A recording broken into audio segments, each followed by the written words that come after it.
raise an education fund that's going to support people that are training to be, what's it called, mechanics, plumbers, and the rest of them. But a lot of work has to be put in the back for this to happen.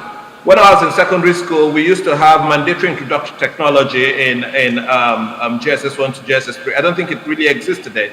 And if you're going to build that capacity again, it takes a lot of funding. In fact, that's where funding needs to go into.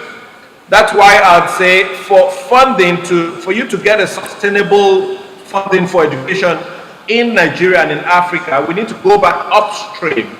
Invest in the building of the teachers, invest in the building of whilst you're doing curriculum, you're building the capacity of the people that are going to train people in that productive area.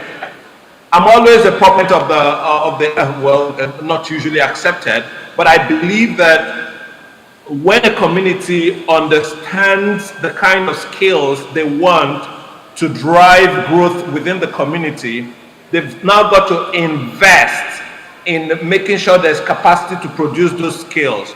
One of the ways you invest to make sure you have capacity is to offer differential payments, premium payments to teachers in those fields that you want to grow. Now, if all those things exist, funding is the smallest or is the basest, if there's anything like that, of the requirement in improving access and quality of education, because funding usually just stays on that's commercial funding, stays on the tertiary side. First thing, if tertiary can be broken down into models where after the first year the person is skilled enough, second year the person is skilled enough, you see that a lot short-term funding can now go into tertiary education because people don't need to wait for 4 years or 5 years before they start becoming productive. That's one. Also, I think that beyond commercial lending, we are ready to, and we keep looking for partners that are ready to put funds into things like long-term education funds. Just like you have venture capitalists that put funds into businesses and wait for a horizon of 10 years, 15 years before they start getting their multiples. We think that education fund that Africa and Nigeria needs today is such that would behave like VC investments into human beings, but not companies. Just like VCs work in companies, these funds would behave like VCs in human beings. So it's quite extensible. We're doing a lot in that space, but we're hampered by the original issues beleaguering education in Nigeria, which is, what is the purpose of education? Are we training the right people? When you put money behind people, are they going to be productive? And have we identified the areas of productivity that we require in our society and begin to invest in them? I think I'll stop here for now. Thank you. I hope I was audible. I wasn't too sure because I wasn't getting feedback. Thank you, Obina. You were loud and clear, and I'm glad we're able to hear from you. So I'll move very quickly because we're running out of time. I'll move very quickly to Nuruddin once again. And it's hinged on early learning because we feel like that's the bedrock for revitalizing education in Africa. So what's your take on multi-stakeholder partnerships? How does that help revitalize early learning with a view to reducing out-of-school children statistics in Africa? I think the answer is around what we're doing right now. How different partners can come together and collaborate and work together. There has been so many models of reaching out to communities. And when we talk about educating the youth, let's always try to take our minds to remote communities in Adamawa, Taraba, Sokoto, Eboyin, and all those places. How are we reaching out to them? And if we're going to reach out to them, we need to provide them education and skills together. And to do that, a lot of organizations have come together.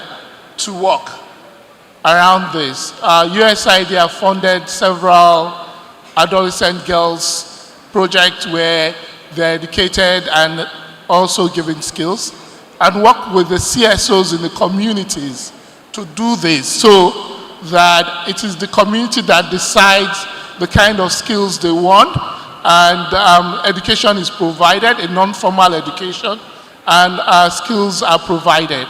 Actually, the most profitable skills within the environment need assessment is done, and that is decided. But how do we continue to sustain this? We need to continue to work together, the different agencies at the UN level, and also implementing partners and CSOs to see how both using the formal and informal system that will get the youth skilled and educated at the same time through very rooted collaboration. When I say rooted, collaboration at the community levels. Because don't let us reduce this thing to urban centers, Lagos, but let's think about faraway communities in Zamfara and how we get those youths employed, because those are the ones that become eventually the risk to all that we are talking about here. Thank you. Amazing, amazing. Thanks for that. I like what you said about, going down to the community level, and it brings me back to last year at the UN General Assembly. We're privileged to host the session on the sidelines, the Transforming Education Summit. And what we're talking about there was more on, grassroots innovation and how that can bridge the education gap in Africa.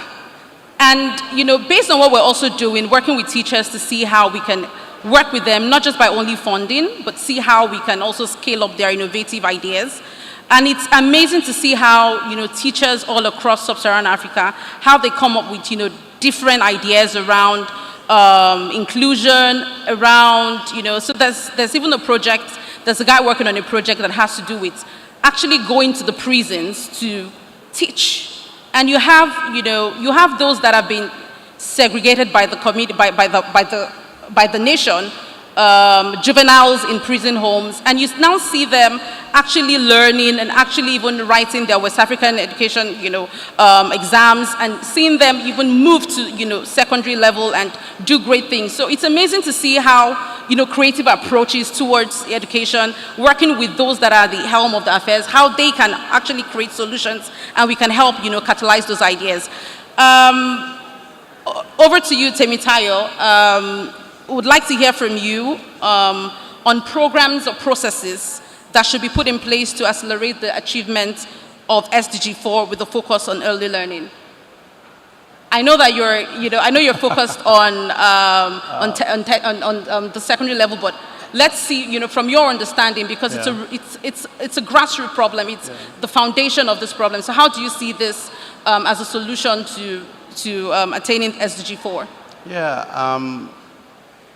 Firstly, a fundamental problem is the fact that our education system in many African countries is not all-inclusive. We still have in places all over Africa whereby the girl child is still not being educated for various reasons, and they will tell you investing in a female child is a poor investment. And we have parts even in Nigeria where the woman is also still being a woman and the female child is still subjected to not given the opportunity or the right to have quality education. Now that's the starting point. We have the laws in many of these African countries, but they are not being implemented. We need to guarantee education for all first. And as he mentioned, my colleague that's online, he made mention of funding. Yes, I would agree with him. Actually, I did a research many years ago that showed that the Nigerian government is just contributing just about 20% of the fund it needs to invest in education. But the issue of accountability and transparency within the education system is still a fundamental problem. Even though the funding is not good enough, but what are we doing with what we're currently getting? Now in Nigeria and most African countries, we invest more on feeding students than giving them quality education. That's a fundamental problem. Like many years ago, I served in Zamfara. The Zamfara state government pays students to come to school, feeds them, house them. And so it pays you not to graduate. You can always finish your primary school, get to secondary school, and start all over again. Your mission is not to get educated. Your mission is what? Get a life. Now, these are some of the issues that affect from a grassroots level. If we must change, besides what I've spoken about previously, we've spoken about curriculum, we've spoken about entrepreneurship, we've spoken about funding. The girl child needs to be included in the plan of the government as well as the community. We must see everyone as equal and ensure everyone is educated. I will give you a direct example. Now, it's not all bad stories in Africa. In Seychelles has the best education system in Africa. Now, what have they done? The government invests about 11% of its GDP into education. Nigeria, as big as we are, Seychelles should probably be like Lagos State and Ibadan. So, yeah, Lagos State is even bigger. And they're investing about 11%. Nigeria, a country of over 200 million people, we are investing just 5%. How then can we grow? How then can we learn? Without education, innovation cannot breed. Without education, we cannot grow. Most countries, the problems of the countries are solved by their own citizens. How can the youth contribute effectively when their mental capability is below expectation? It's not possible. So we need to not just invest, we need to carry everyone along, as we've said previously. So I think that's just my little contribution. Excellently put together. Thank you for that. There's this saying, if you train a girl child, you begin to break intergenerational cycle of poverty. And I think it's true. And I don't think you can actually address all the other SDGs without tackling education, because no one can even comprehend what is climate change, what is decent work, what is partnership for the goals without education. Before we take questions from the audience and before you give your final thoughts, I would like to move back to Nuruddin, because this is the matter that is dear to his heart. I would like to hear his perspective on the question that Temitayo just did justice to. Yeah, thank you. I think there is a structural problem that we are failing to see, and that is the structure of education financing in Nigeria, whereby you have primary education being the responsibility of local governments, and secondary education goes to the state government, and higher education to the federal. And by the time you take out what is left from the local government to pay teachers, there is no other resourcing for education at the basic education level. And so when you go to public school, what you see is great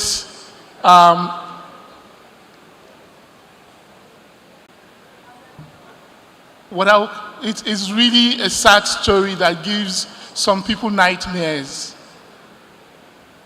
And what happens? You give the most important level of your education, the core of your education, to the weakest level of governance. That's what has happened. And everybody looks towards the federal government for the hands down. So UBEC provides teacher training. UBEC provides books. UBEC provides everything. Whereas UBEC is an intervention. The responsibility is between the states and the local governments. So who provides the resourcing for schools? Nobody. Because UBEC can only provide less than 5% of what is required across the country for books, for example.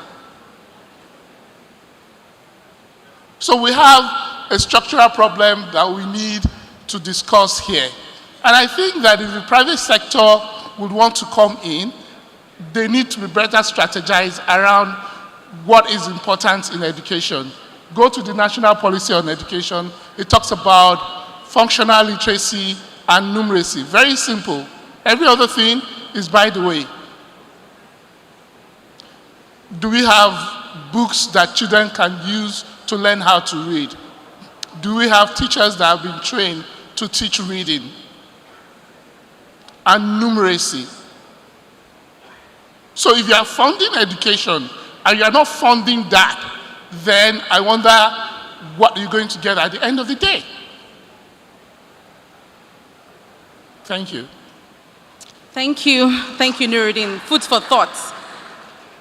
Before we give our final remark, and the final remark would be on the solutions to some of these throbbing questions and problems that you've highlighted. I can only take 2 questions from the audience because I've been told to wrap up. I know this is a conversation that we cannot fully exhaust. So is this someone with a mic in the audience? So one lady, Hello. one lady, and one gentleman. And one gentleman, yes, thank you. Yes. So I'm the gentleman. So there's a lady there. Okay. I'm the gentleman, ma. Oh, okay. I've already Please go possessed ahead. the mic. Okay, thank you, ma. Thank you, SARS, for such a strategic conversation. I'm very grateful. My name is Bashola Victor. I'm privileged to be the founder of an absolutely free school in Akute Community, Ogun State. In the school, we give free books. Thank you for that encouragement. It means a lot, especially as school is about to resume again. We give free books. No, you may not understand, my brother. Hey, Jesus. We give free books. We give free uniforms, and we give 1 meal a day to the students, about 60 students. This is my question. For schools like ours that does not have access to edu loans, because I remember last week with other school owners, I was at the bank, and while they were asking for the qualifications for the loan, I saw that my school does not qualify. And the account officer asked a very discouraging question. He said, Victor, are you still running that your free school? The way he asked the question was as if I was doing something wrong by operating a school that does not collect school fees. So this is my question. Are there funding opportunities for schools like ours that does not qualify for an edu loan? Thank you. And who is this question to?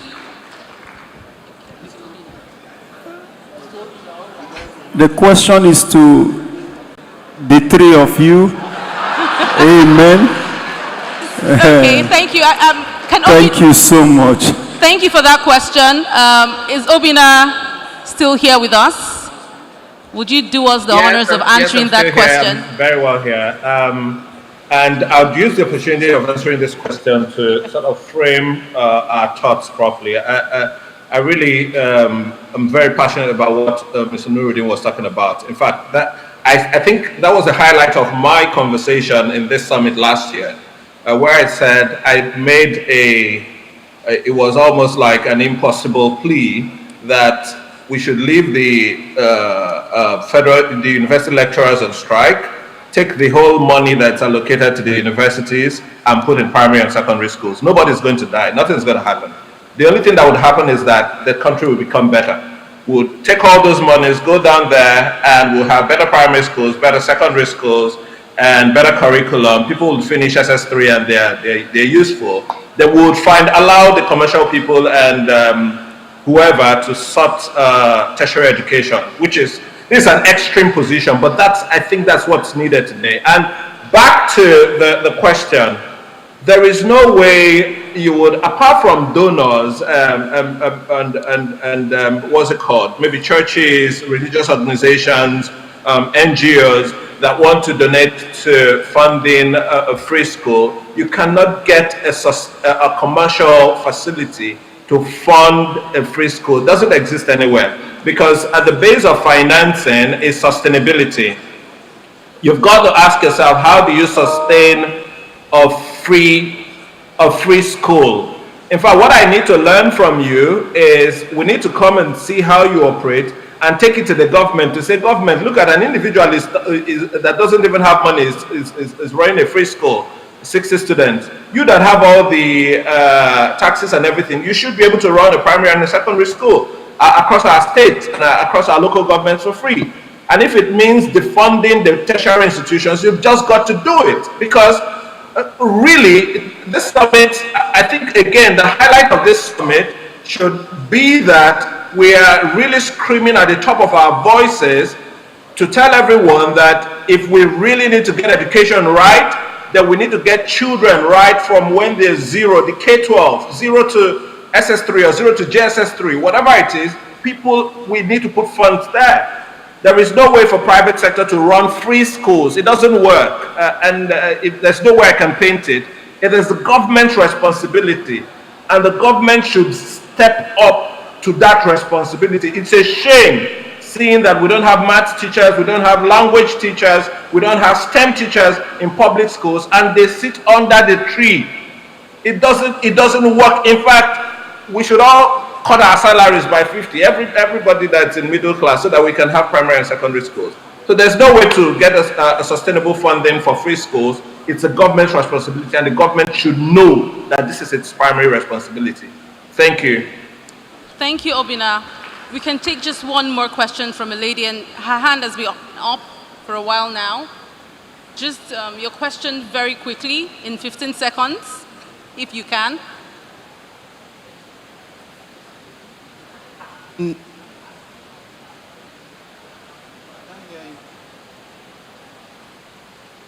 Okay, thank you. My question is on behalf of the agenda of the event, and I want to thank all the panelists and the moderator for such a great conversation.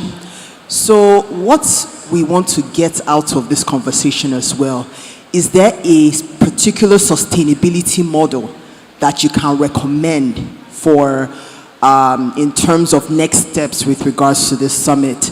I used to be an outreach director in Illinois with an education policy think tank, and we used to have meetings with companies and school districts so that they say, this is the kind of workforce we are looking for, so and work our way backwards to what is required, and this is on a community level. So just like Mr. Nuruddin said in Zamfara State, based on what the workforce needs, and the supply and demand could be based on what the education that's provided. But based on what you've seen on the field, you know, the professor from British Council, just talking about what would be required for an ideal sustainability model that we can take forward, whether it be some policy recommendations or some policy amendments or what have you. Thank you. Thank you for that question. Very well put, and I think we'll just use that to wrap up this conversation.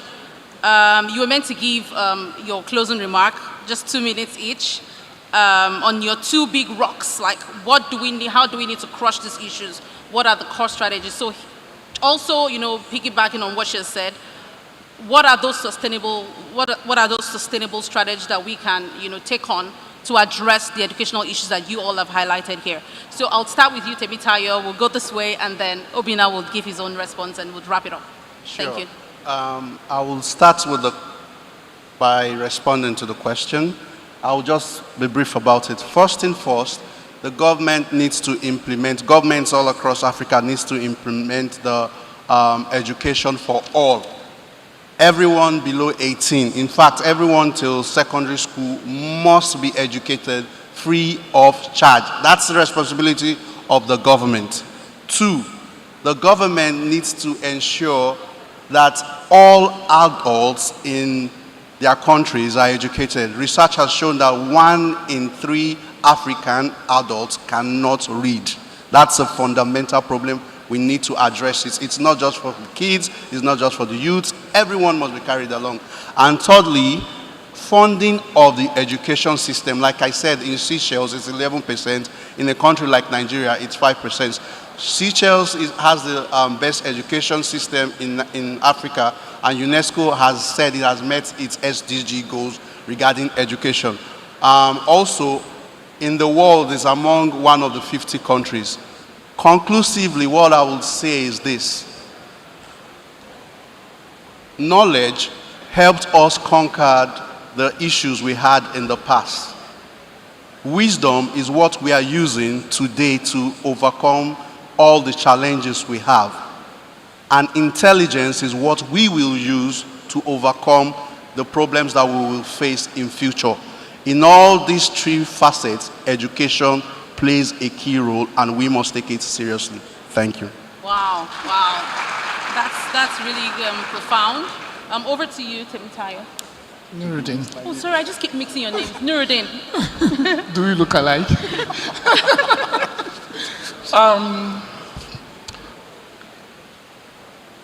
The Learn to Read project is working with a private sector advisory group. And I'll call on all the private sector here to join and collaborate in that group. And for the private sector, I'm not going to talk about government because those solutions are long-term. And for the private sector to rally around what I've talked earlier, which is reading and numeracy.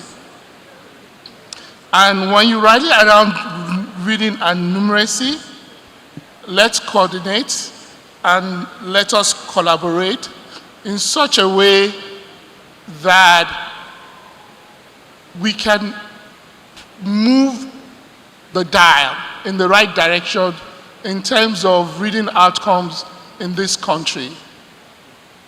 When I say work together, can the private sector under the PSAG come together and say, we are going to be supporting reading and numeracy in this country?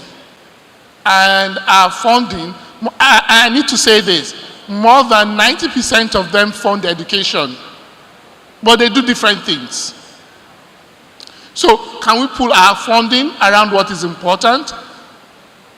Reading and numeracy. We want kids to have books to read. I want teachers to be trained to be able to teach reading and numeracy. Can we do that?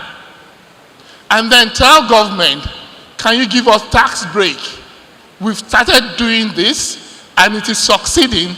We need a tax break for the investment we are making. Thank you. Thank you, Nuruddin. Quite profound. You know, over to you, Obina. Thank you. I'll take a Nuruddin's closing remark and say that Sterling Bank are we ready to sit.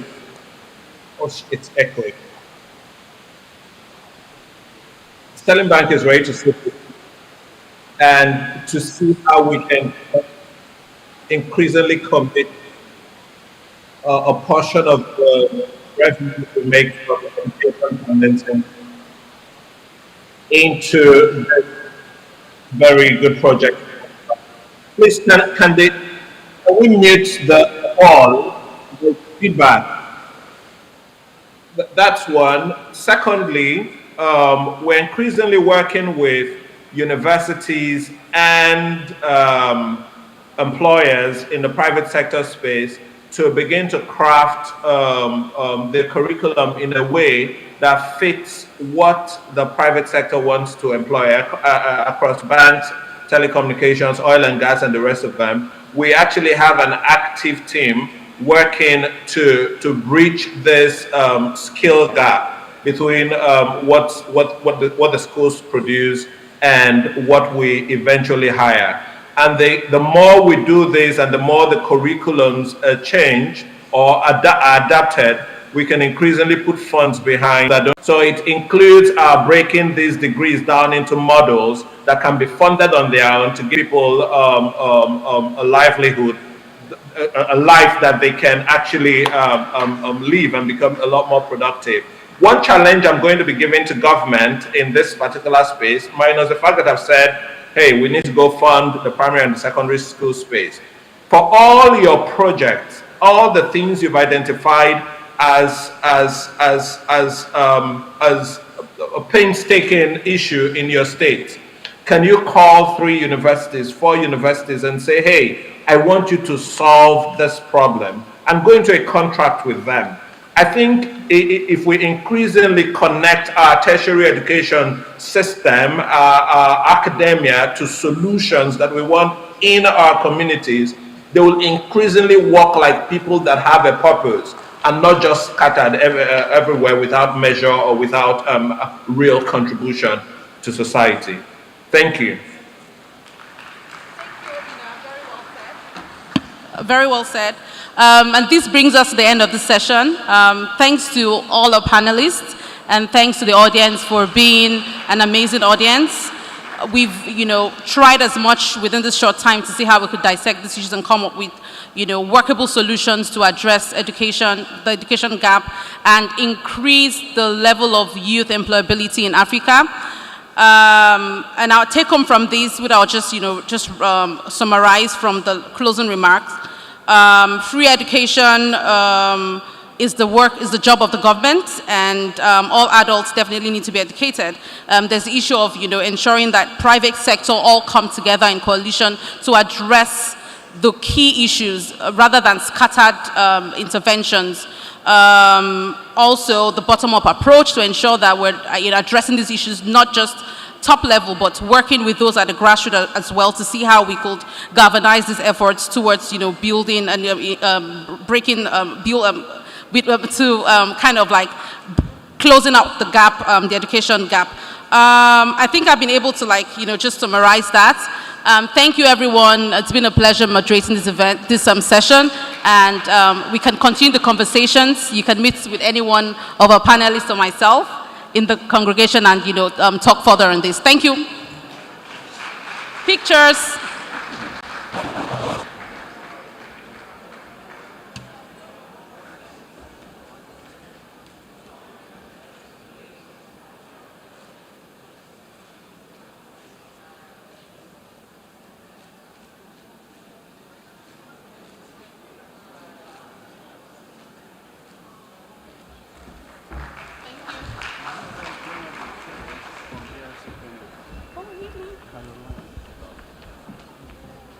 All right, round of applause again for our panelists and our moderator. Wasn't that a great conversation? I love the panel, except when Obina Okachuku said we should cut our salaries by 50% to fund free education. I didn't really like that part, but a great, fantastic, fantastic panel. So what have we talked about so far? We've done financing. We've talked about education. Now, climate action. For those of you burning refuse in your backyards and heating up the atmosphere, this is another really good panel that we're going to have right now. So let me call up to the stage our moderator. Again, climate action. This is climate financing, getting promising solutions to scale. Bankole Oloruntoba, who is the CEO of the Nigeria Climate Innovation Center. Here he is. Round of applause for Bankole as he approaches the stage. You're very welcome. Next up, Bankole, very welcome. Yes, there you go. Dele Fasimo, he's the head of energy at Sterling Bank. Dele, are you with us? Should be coming up. Yes, here he is. You're very welcome. Round of applause for Dele. All right. And I'm very happy to also call up Rolake Akinkube. She's the Chief Commercial Officer at Mixta Africa. Rolake, there she is. Very welcome. Rolake Akinkube Filani. I got to get the hyphen. Rolake, you're very welcome. A round of applause for Rolake. Also, Sami Dalmida, who is the MD at SBG Insurance. A round of applause for Sami. Sami, you're very welcome. Thank you so much for joining us on this very important topic on climate action. And then, okay. Last and certainly not least, I just interviewed this person, this executive, about a week or two ago. Adekala Adegoke, she's Executive Secretary, Owando Foundation. And there she is. Ha! We meet again. A round of applause for her, please, as she joins the panel. This should be very, very interesting. Yes, you have a full house, sir. And no one online. Everybody's physical, yes. A round of applause. Last but not least, you're very welcome. Thank you for joining us. All right. Dele, take it away. Bankole, take it away.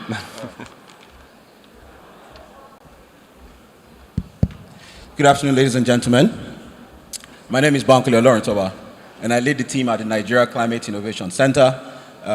We're located at the Lagos Business School campus at the EDC building, and our work is to scale the growth of a green economy. This afternoon, we'll be discussing about climate finance, and it's very obvious that from all conversations so far, the need for resources to be able to scale a green economy in Nigeria is very, very important, and most importantly, the thinking behind it. There is so much problems happening in Africa. So many people have said so much about how Africa is having so much gaps. But the most important thing here is that there can't be impact if there's no finance. So like I said last year, I'm saying again this year, impact without finance is a dream. But how do we access this impact? What is our insight? What are the different sectors that we think will work? Renewable energy we see is already bridging the gap in energy crisis in Africa, particularly in Nigeria. Circular economy is a huge gold mine or oil. There's a huge market in Nigeria for every type of circular economy type of products you can think of, from metal to paper to wood to batteries and as well as plastics. But then, how do we scale this ecosystem? What kind of knowledge do we have? What do we need to invest in terms of education? And also, what is our behavioral pattern when it comes to dealing with circularity or recycling as a whole? So with the panel that I have here, we're going to do a quick round across the room for just about 30 seconds to try and understand what my panelists think about climate finance and how it applies to their work. Rolake, how do you think about climate finance and its impact on your work? So you can run it around. Thank you very much. Good afternoon, ladies and gentlemen. So I work with Mixta Africa. Mixta Africa is a Pan-African real estate infrastructure and affordable housing developer. And I think to situate the industry I'm in the context of this discussion, it's worth bearing in mind that buildings around the world are the biggest net consumers of energy, electricity. And I think it was the Secretary General of the UN, Antonio Guterres, that said that in order to really solve the issue of climate, you have to look at the entire urban infrastructure makeup, of which buildings and real estate will be at the heart of that. So from a climate finance perspective, for us in our sector, we look at it from two angles. You did say 30 seconds, so maybe I'll go into the detail later. But we look at it from two angles. The first angle is, how do you provide sustainable financing to developers, the suppliers of infrastructure and housing, to enable them to develop infrastructure that is climate resilient and that is at a price point that the consumers can pay for in terms of services. The second aspect of climate finance is on the demand side. So we know that mortgage penetration in Nigeria, Nigeria's mortgage penetration is something like 1% of its GDP. It's one of the lowest globally. And a key part of climate action is going to need to be financial inclusion.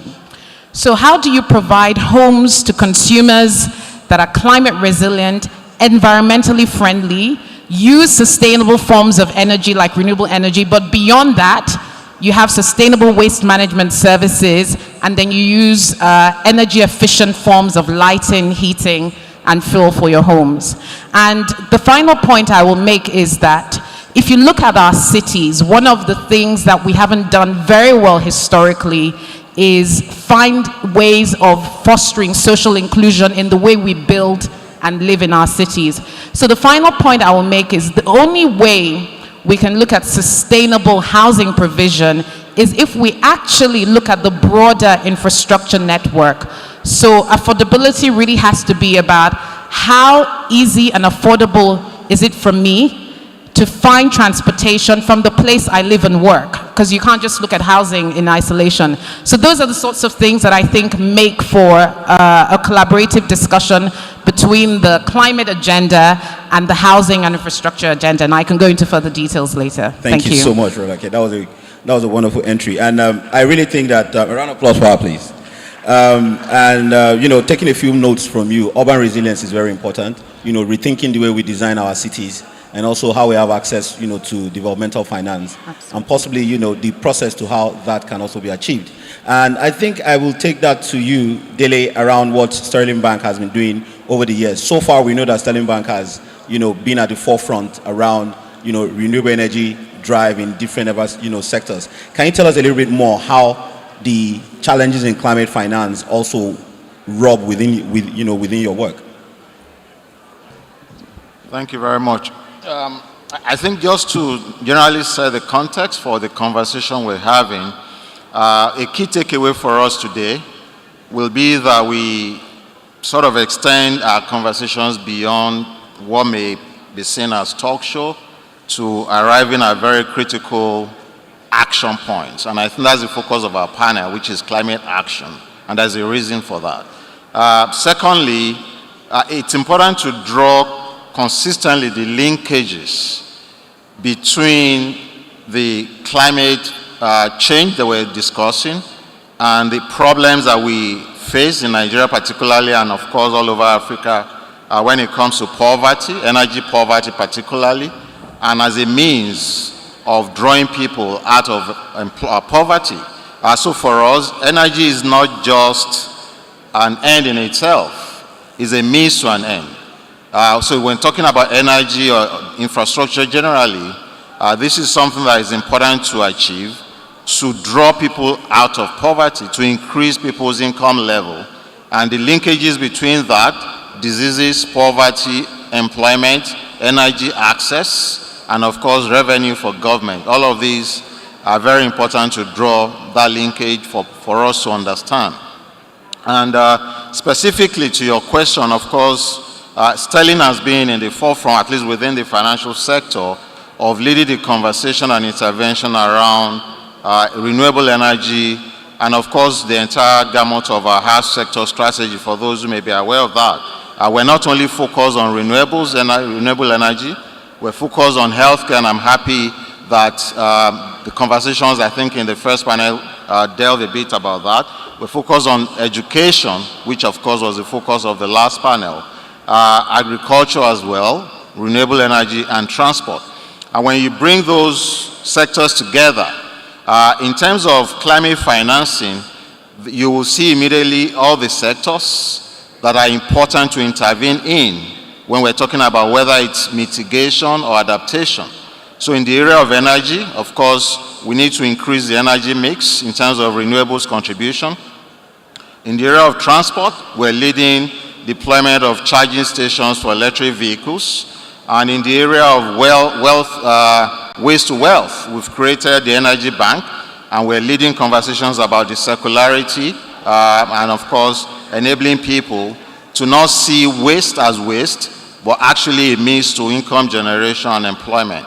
So we're being able to attract capital, not only by deploying our capital, but of course we've created a platform for development partners, for multilateral agencies to continue to see the need for scaling the investments across these sectors. And I'm sure I'll be very happy to share more details as we go forward on this conversation. Thank you. All right, thank you so much, Dele. I'm gonna ask you, Ade, around education. You and I had some very good conversations around education. So you help me just sort of think through what the conversation around climate finance is, and a lot of impact, and how education plays a vital role in making that work. But while you're thinking through that, I would like to ask Sammy. Sammy, we had a very fantastic conversation on green insurance, and we see that finance, again, is what helps SMEs bypass all the different climate challenges that they face. Can you tell me from your company, right, and how you see green finance from an insurance perspective in Nigeria and Africa as a whole? Thank you, Bankole. Okay, so SBG Insurance Brokers plays actively in the agricultural insurance space, supporting climate finance. We currently insure over 100,000 smallholder farmers through our agri-tech clients and the major tech-enabled commodity exchange. And so we provide specialized insurance programs. That's the area yield index insurance, which is an innovative insurance solution in Nigeria in recent years. But when you think of the statistics relating to, you take for instance this Nigeria, the Cameroon dam that was released and the massive destruction of farmlands, in all those losses, less than 1% of those losses had any form of insurance. And that speaks to inability to recover from those losses. So that's just what we do basically currently, but I'll speak more on the issues around climate finance as we go along.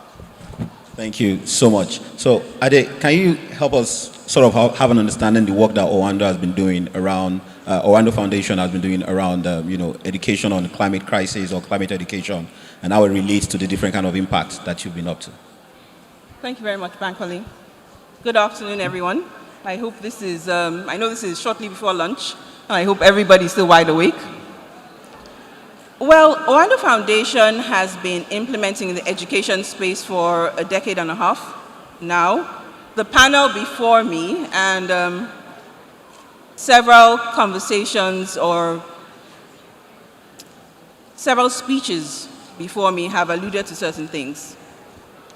The fact is, sustainable development cannot be achieved if we do not have a stream of education-focused projects and initiatives running through each different SDG.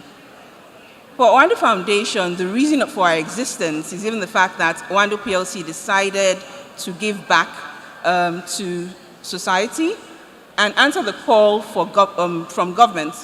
So we've all spoken this morning about government providing an enabling environment, government providing a policy environment, and government calling on all actors to act. In this case, Owando PLC acted a while ago, responded to the call by government, by the Ministry of Education to support schools across Nigeria. There are quite a number of organizations that supported at the time. Some are still in this space, supporting foundational learning and literacy and numeracy and foundation learning across the country. But Owando Foundation stayed the course, and we supported or are supporting schools across the country. To date, we have over 1 million students supported, and we've improved learning outcomes across the country. However, that's not the reason we're here, which is why I said I would have been better suited to the panel before. We have partnerships in play on that panel with USAID and some other partners. 3 years ago, we had a conversation around jobs for the future and skills required for those jobs. And it became clear that green enterprises and green skills would be required. Also became clear that the communities where we have schools had all sorts of environmental problems.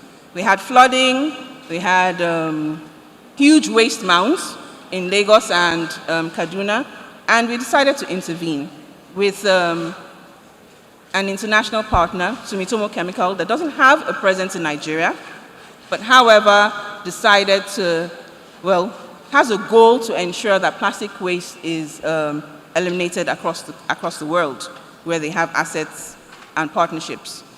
So we started a Clean Our World project with them 3 years ago. We collected baselines, did quite a lot of research, working with the schools to find out what the knowledge, attitude, and practices were at the time, and decided that based on the evidence, we would implement a program or pilot a program in those schools to ensure that they were environmentally aware, They could come up with solutions within the schools and outside the schools. We could train teachers pre-service and in-service, and also ensure that a curriculum was developed, sorry, a syllabus, not a curriculum, syllabus was developed for, and lesson plans developed for the 24 schools that we piloted.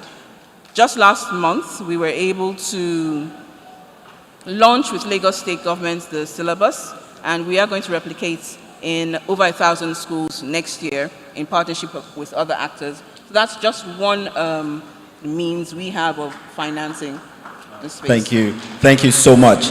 I'm going to do a little, one more thought to start, to sort of get your perspective on the kinds of solutions that we need to deploy regarding climate finance from your different sectors and your different institutions. And before we do that, I would like to ask the audience that if you've got a question to ask while we're here, you could quickly indicate with the ushers so that we can be in line, and then we can end this as quick as possible for you to go to lunch.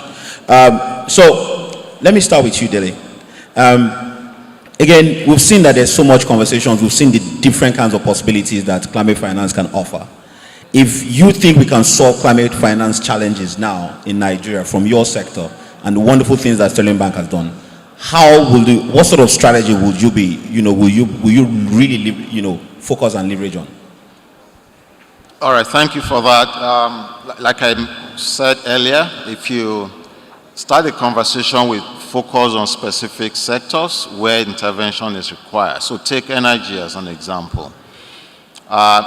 Taking it from what Sterling has done, right, and continues to do. Every commercial entity, whether financial institution, manufacturing company, or real estate developers, can begin by showcasing commitment by deploying their own capital.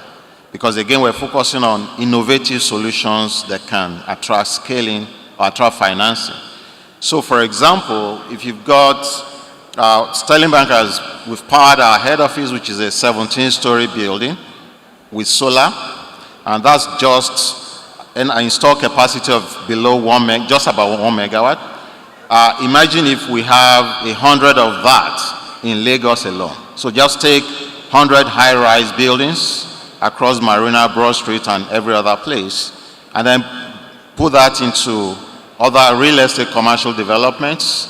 We can showcase, right, what's possible by not only going cap in hand to global financial capital market, but first start by leveraging our own resources.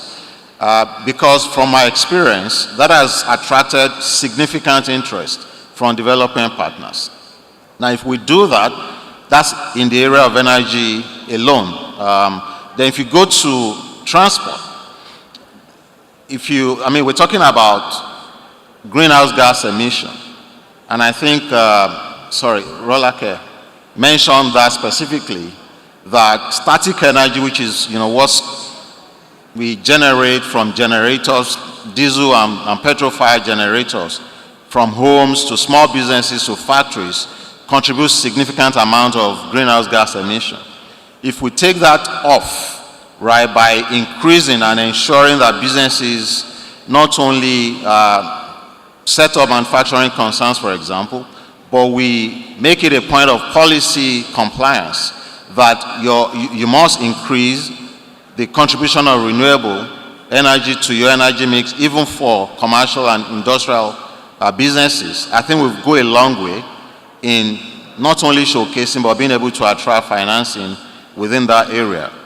So in terms of what's possible, I think those specific areas are something that we need to focus on, and government policy can go a long way. Well, in terms of how we regulate new developments, new communities development, and urban development, and all of the infrastructure build-out that are able to attract the kind of green financing or climate financing that is required for this space. So I'll stop at that, and then I can share more details as we go forward. Thank you. Thank you so much for that. So, Rolake, he has put you on the spot already. So, how do you pick up this conversation, looking at what sustainable housing can do for the environment and all those different innovative models of managing waste? So, if you have access to, to adequate climate finance now, what will you change within the housing sector? Okay, thank you very much. So I wanted to segment it because climate finance can either be finance for climate mitigation, which is the reduction of emissions. So that would come with, alternative energy projects. And one of the things Mixta has done for one of our signature affordable housing projects called Marula Park is that we're in the process of achieving IFC EDGE certification, which allows us to attract long-term infrastructure financing at, well, in quote, concessionary rates. So I think the energy mix is going to be key, but it's also about looking at ways to incentivize consumers to adopt more energy efficient appliances. And I think what would be interesting is to see collaboration with the finance sector where consumers attract concessionary finance rates because they've been able to retrofit their homes or move towards adoption of more energy efficient systems. The second point I want to make is really around, a lot of companies are talking about moving to net zero, and every single company in Nigeria today has a net zero target. Am I right or wrong? Even the government has a net zero target. And there's a perception in the market that a lot of that is really greenwashing. And I think companies really are trying to bite off more than they can chew. So I'll give you the example of housing. You can look within your supply chain. It was interesting that earlier in the year, we saw BUA attracted funding from the IFC on the basis that it was going to be manufacturing green cement. Cement is a key input component of the construction and housing sector. So what you can also look at is look at contractor or supplier finance that leverages green energy. So if you as a company are not able to make that full-on transition, you can look at parts of your supply chain that allow you to tap into pools of funding on the basis of the suppliers or the contractors you use for your projects. The third thing I will mention is really around the issue of urban planning. I think it's not just for a job of the private sector alone. So I'll give two examples. One of the phenomenons we're seeing in our society is that you have a lot of developers who build in the wrong places. They cover drainage, they undermine the integrity of waste management systems. So when the rainy season comes, guess what? We have floods. Many of our cities are already well below sea level. So it's a real major issue that we have. So we need to introduce more definitive and aggressive urban planning and penalties and regulations that force human behavior and private sector behavior in a particular direction. And then if we look at that more broadly, our entire infrastructure and transport system is important. So one of the problems we have in a metropolis like Lagos, unlike many other cities where you have people who live in Manchester but work in London, you even have people who live in Paris and work in London because there's an efficient transportation system. We are in the business of building new sustainable communities. And one of the best ways to reduce your carbon footprint is if you can live, work, and play within a small radius. But in order for private sector developers to build those types of communities, you're going to need government to invest in holistic infrastructure. And the thing about the battle for climate will actually be won and lost in our cities. And the final two examples I will give is, one of the phenomenons we have is that we build our cities in such a way that foster social exclusion. So you have a situation where we have these highbrow gated residential estates, and right next to it you have a slum.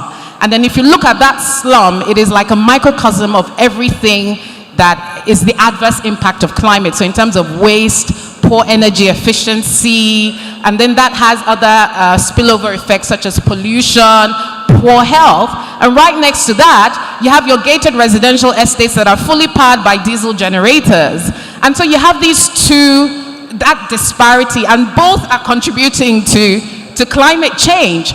So we need to look at proper urban planning that takes into account how we plan, how we segment specific areas for use.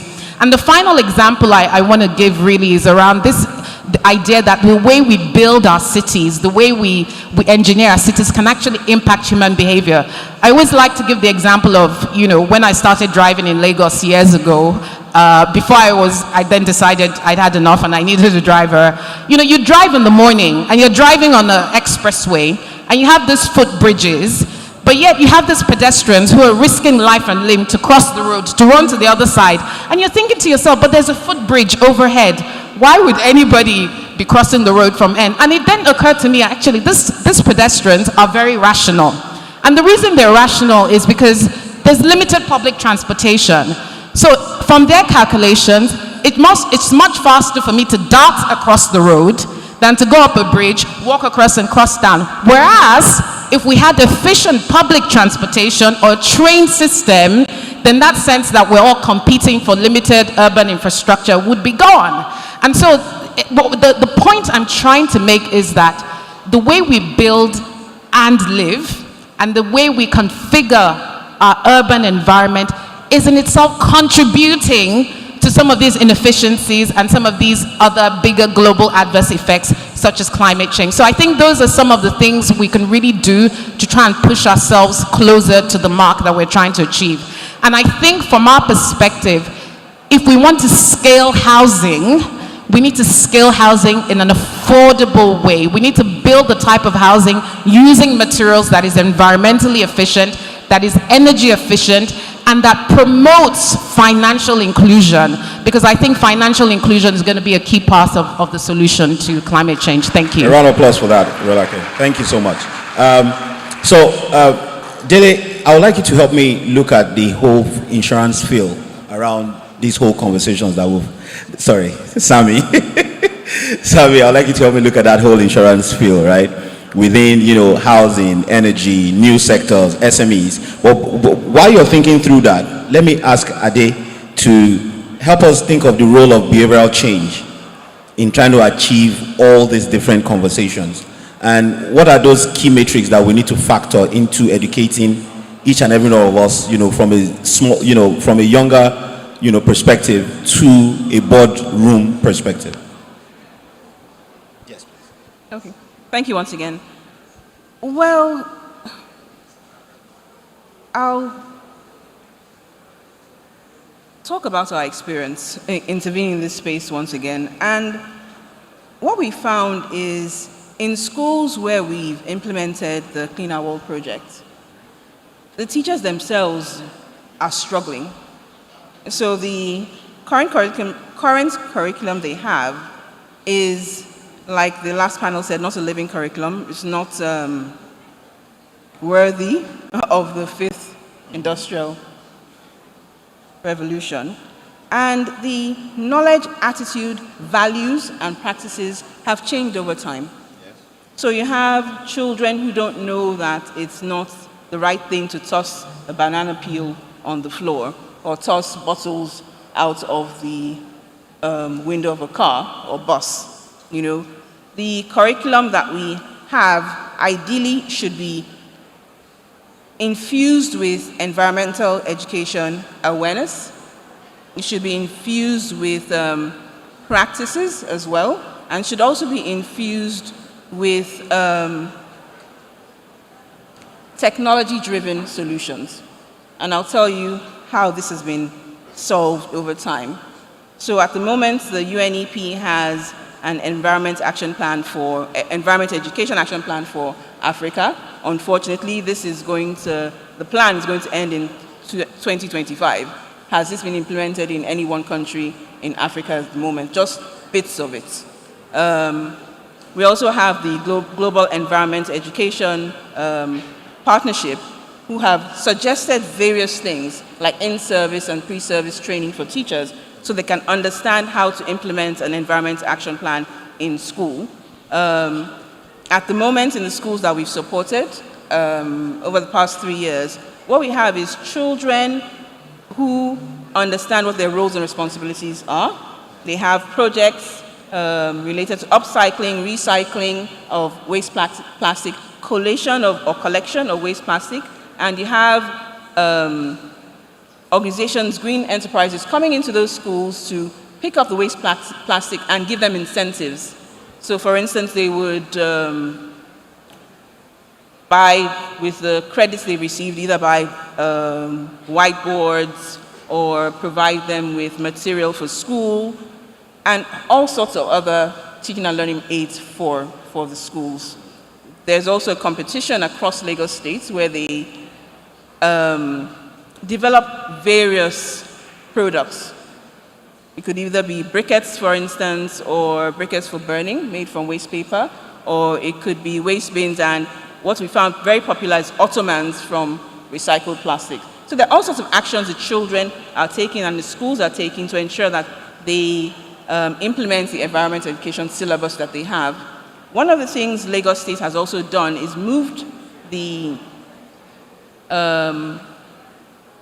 they've ensured that co-curricular activities are not done after school, where children can decide they want to do the curriculum or not, but they've instituted those an hour for co-curricular activities within the schools to ensure that all children can actually be involved in learning about the environment and issues related to the environment. And like I mentioned before, this is going to be implemented in 1,000 schools in Lagos State. And a number of actors under the private sector advisory group on the SDGs have also signed up to replicate this across the country. A round of applause for Adegoke. Thank you so much. Sami. Okay, let me start with what are the statistics on climate finance in Nigeria. There's a 2022 report on the landscape of climate finance in Nigeria done by the Climate Policy Initiative. It's a global agency focused on climate finance data. And the statistics show that Nigeria requires $17.7 billion to fund climate finance every year to reduce emissions by 47%. On an annual basis, $17.7 billion up till 2020. But based on the data that was tracked in 2019 and 2020, we spent about $1.9 billion was invested in climate finance related activities in Nigeria. Now, what is the breakdown of that $1.9 billion? Federal government concessionary debt. So don't let us forget that we have a debt problem in Nigeria already. So federal government concessionary debts was 46% of that sum. Non-concessionary debt was 25%. So in total, 71% of that entire sum was debt taken by governments. In that same 2020, there was a flood in September 2020 where farmers lost over 2 trillion tons, 2 million tons of rice farmlands. And they lost 2 million tons of rice. So I'm asking myself, I don't know if those farmers were compensated in any way. Now, the private sector contributed, in terms of private equity, contributed 23% to that entire sum. And then grants from international donor agencies. I was having a discussion with Alhaji Suleiman of Green Sahara just during the break, and he said there's an issue, there's a trust deficit in terms of the international donor agencies giving grants for climate finance to Nigeria. There's a trust issue. And so Professor, during the last session, was talking about the issues of transparency and accountability on the part of government. So the question you want to ask, if we spent $1.9 billion averagely in 2019 and 2020 on climate change related activities, was there impact? Did we see that impact? How are we tracking those expenses? But the truth of the matter also is that the private sector needs to do much more. And how do they need to do much more in terms of innovative climate financing solutions? The capital markets will need to come up with specialized bonds, bonds that are related to catastrophe and disaster risk management. Those bonds are more available in the international markets. And I think it's only Lagos State government that currently has a specialized insurance arrangement for floods in Lagos State with a number of international sustainable insurance organizations involving AXA International through AXA Nigeria. So there's a lot more that needs to be done in the space of financial protection to build resilience against climate change. A round of applause for my panel, please. So we'd like to take a question. The gentleman with the kaftan in front. One male, we need another female. All right. The lady in front, where are the ushers? Please be brief about your question, as little as 10 seconds. We'll be glad. Thank you.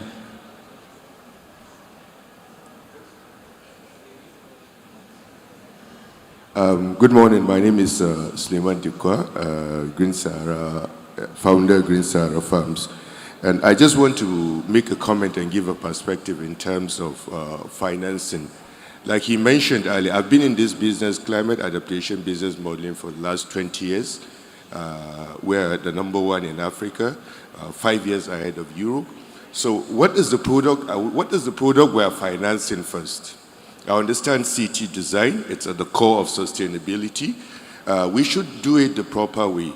Right now, the German government has selected 13 companies in Africa, trying to decide from mitigation to adaptation, what are we financing? AFR 100 is there.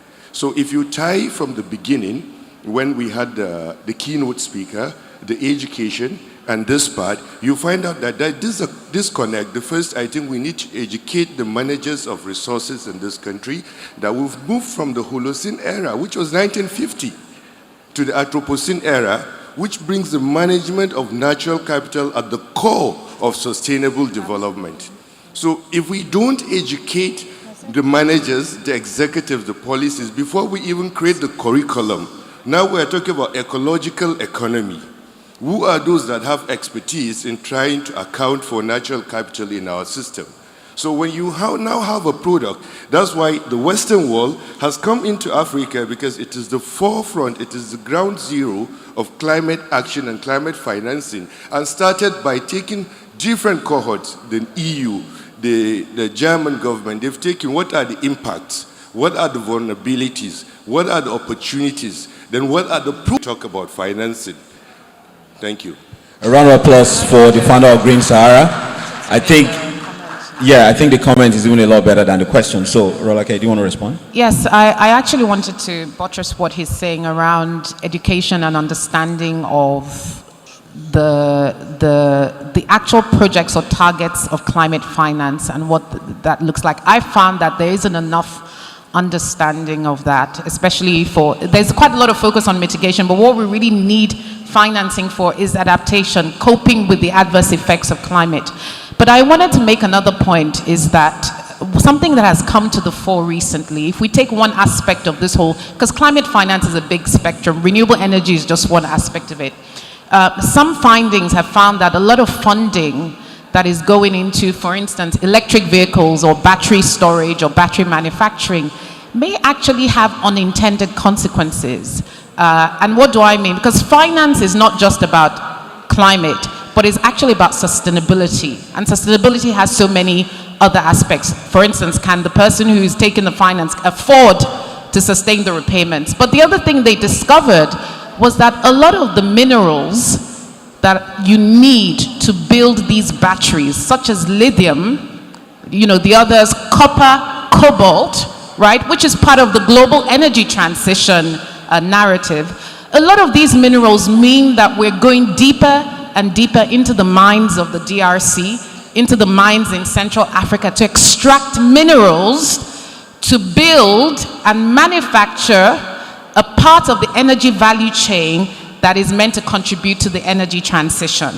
And I think it's important to understand the nuances or unintended consequences of climate finance so that we find ways to actually measure not just the immediate impact, but the long-term sustainability of climate finance. And I think that was just an important point to make. Thank you so much, Rolake. A round of applause. Yes, ma'am. Thank you. I'm Miss Yemisi Ransom Kuti. Somebody called me Mrs. At the last session. I'm not one of Fela's 28 wives.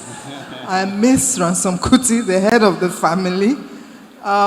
Questions and Nigeria Network. I'm the delegate for the Nigeria Network of NGOs at this summit. It's headed by a young, handsome man.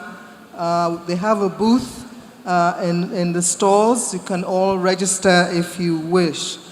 His name is Mr. Sheyi Oyebisi.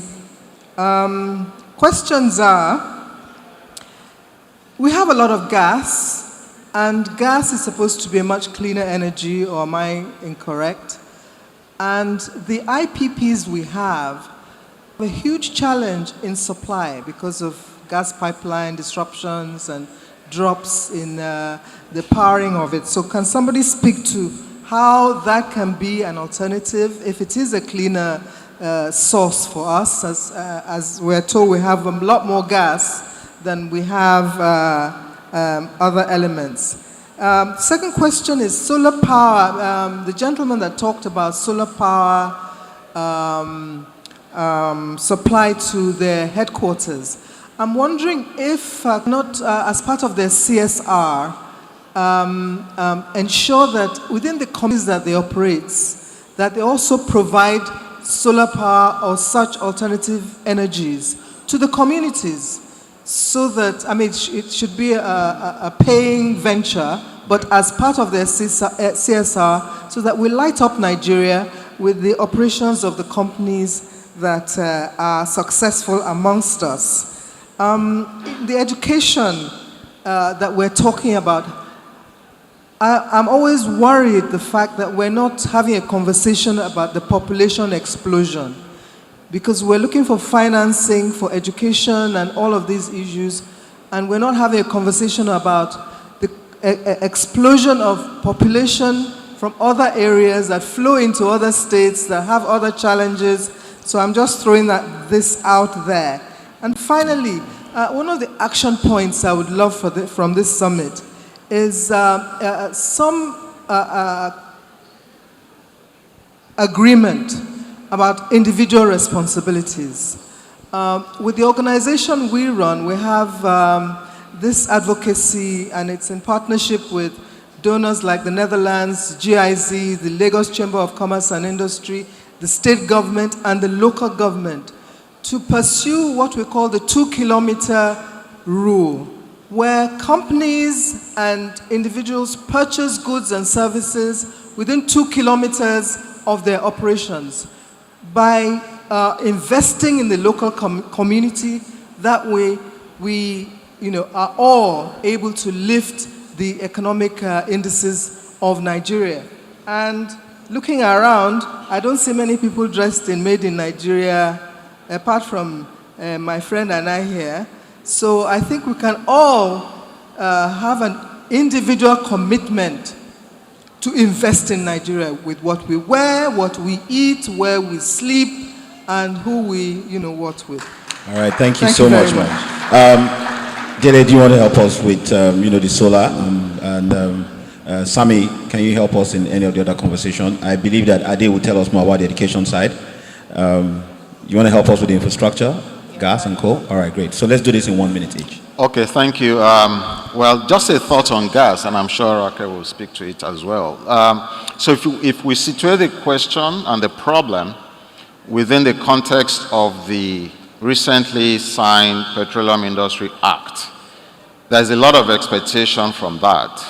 And of course, the federal government of Nigeria has declared the current decade as a decade of gas. The expectation is that all of these, from the law passed, from the regulations that are coming out, we expect to see more investments in gas exploration, gas production, gas infrastructure.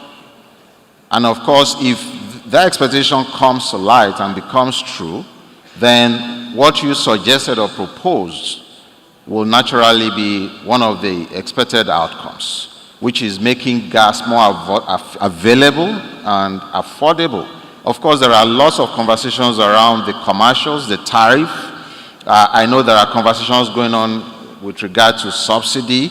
and making sure that the price of gas, domestic price of gas, reflects what investors would like to see. So when all of these are done properly and executed well, we should begin to see the impact. And you're right, Nigeria is been described as a gas nation with just some sideways resources in crude oil. So there's a lot that can happen within that area, and indeed it will have significant impact when it comes to power generation, cooking, and all of the other resources. Now, with respect to your question about renewable and what Sterling might be able to do in terms of empowering communities, absolutely right.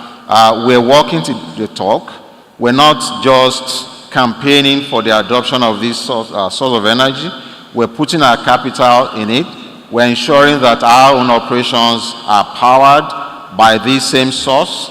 And in addition to that, over the years, and we continue to do so, we've intervened in different communities. We've got solar-powered kiosks across different locations in the country that empower micro businesses, so that they can actually have solar-powered locations to do their small businesses, whether you're talking about agent network for the bank. Most recently, we're working with the Lagos State government and other partners to actually take banking locations to rural areas, and within the same area, the same facility, co-locate health facilities. So you've got like porter cabins powered by solar energy, where you can go for your banking services and also seek, health support and medical services. So there's a whole lot of all of these things going on, being led by Sterling as part of our strategy and as part of the intervention we have across the sectors that we're focused on. Thank you. Thank you so much, Dele. Sami. Yes, I'd just like to respond to Ms. Ransom Kuti's comment about individual responsibility. I was thinking to myself, Nigerians, we joke about everything. I was thinking to myself that how do we quantify the environmental impacts of the removal of fuel subsidy? The joke of full tank na your mates. And you see that all of a sudden we are doing a lot of carpooling, and people are not. Third Mainland Bridge is very free in the mornings. Everywhere is free. The roads are empty. So by fire, by force, we are beginning to be compliant with doing a lot of things that will manage the release of fumes from our cars and our generators to damage the environment. So we all have individual responsibilities, and we should just contribute in our individual ways in controlling the emission of carbon into the environment. All right, thank you so much, Sami. Ade? Education. Okay, to the point about population explosion and what we can do, I don't want to make things more dire than they seem, but most times what we hear is 10 million children out of school, but it's actually 20 if you include secondary school level children. And we could either see it as an opportunity or a curse. In this case, opportunity for the private sector actors in the education spaces. They've set up, like the gentleman in the room who set up a free school. In Lagos State alone, there are about 18,000 private schools, which include low-fee paying schools. There are benchmarks to ensure that some of these schools who could either be under a shed or floating on water somewhere actually have support to achieve the benchmarks for what a good school should be, meaning that they're producing children who have improved literacy and numeracy, and also their learning achievements or outcomes have improved. On the environment side of things, I had mentioned before the environment education syllabus that's being developed. However, we've also received a call from governments working with the Ministry of Education as well as the Ministry of Environment to ensure that we can, since private sector actors are more nimble and dynamic, we could come into the room to help them achieve what exactly? Help them achieve different milestones and different, and also help them update the innovative parts of the content that's required for the environmental education curriculum, also help them digitize the content. So we've spoken, someone this morning spoke about the EdTech environment in Nigeria being one of the best across Africa. We know this. But how can we ensure that the knowledge in that space is utilized in the environmental education space? So one way that I know this is being done at the moment is the UN launched Climate Action Heroes a while ago. One of the partners, Green Hub Africa, an NGO, has decided to contextualize the superheroes. So you would have maybe Efe, the water wizard, or Amina, the recycle superhero. And children actually are endeared because it's edutainment. They learn better with having those action superheroes and the models implemented in their classrooms. But the bottom line is, how do you take this to a national scale across Nigeria? And what they've asked for is help to transfer that knowledge or the superheroes in action to either digitize or to develop films and cartoons and just basically support that ecosystem.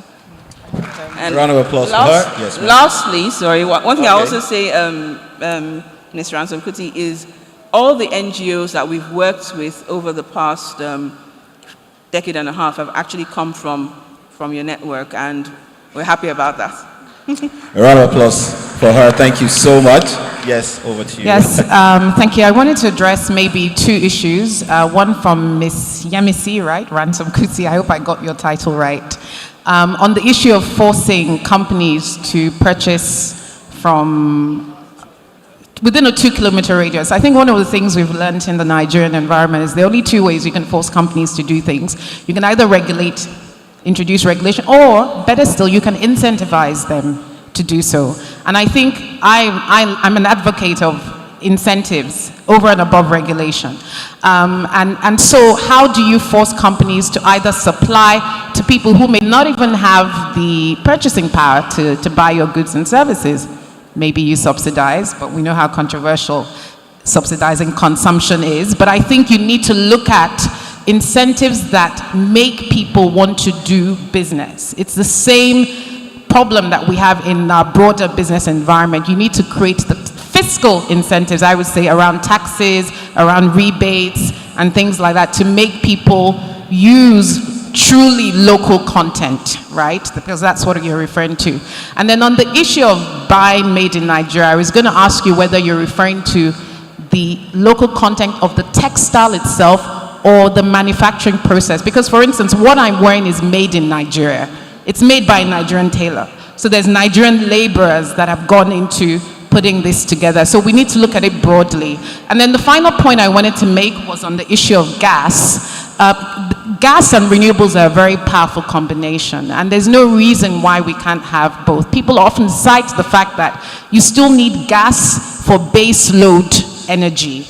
Whereas if you look at residential or small-scale commercial, renewables have a place. But because in our society we haven't developed sort of large-scale solar IPP, utility-scale solar IPP projects, gas obviously is going to become a very important alternative fuel in a world that is moving to a more cleaner environment. Thank you. All right, thank you very much for my panelists. A round of applause for Rolake from Mixta, a round of applause from Dele from Sterling Bank, Sami from SBG Insurance, and Ade Adegoke from Oando Foundation. And in the course of these conversations, we've had thoughts around energizing critical sectors. We've also looked about linkages in finance, rethinking how we do our urban planning and resilience structure, also looking at how do we domesticate finance models and interventions in Nigeria, and also looking at our transportation systems, and as well as behavioral change as a stronger pattern for us to take green programs very seriously. On this note, I'd like to say thank you, and my name remains Bankole Olorintoba. Have a good afternoon. Thank you, ladies and gentlemen. Picture, please.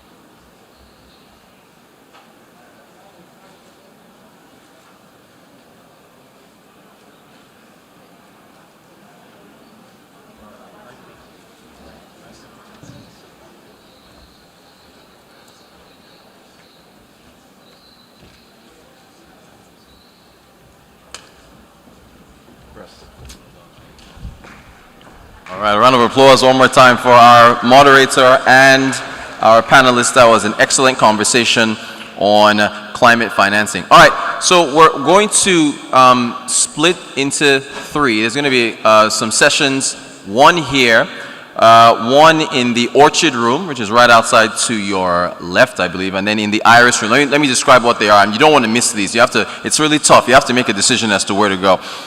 There's an impact workshop for NGOs. I met a young man who is an NGO. He's looking forward to that.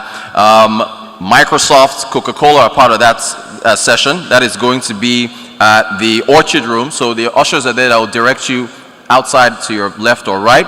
There is another session on sustainability in ESG reporting, environment, society, and I think corporate governance, and sustainable investing roundtable. That is going to take place in the Iris Room. And then here, this is a very interesting one that's going to take place here. The creative economy, the African narrative, change, leveraging the media and entertainment roundtable. We've got representatives from Hollywood, Nollywood as well in that panel. That's going to be here. So you can make up your mind, decide which one you go. I think I might go to the, and I won't tell you. Anyway, you make up your mind. And then after that, we're going to have some lunch. We decided to keep that as a final one. So we will reconvene. I can already see our panelists for the creative economy. Obi Asika, shout out to him. Big man, my Egbo. And so, so choose, the ushers are there. They'll direct you. We will come back, have a great lunch, and then recap the day. All right? Thank you so much.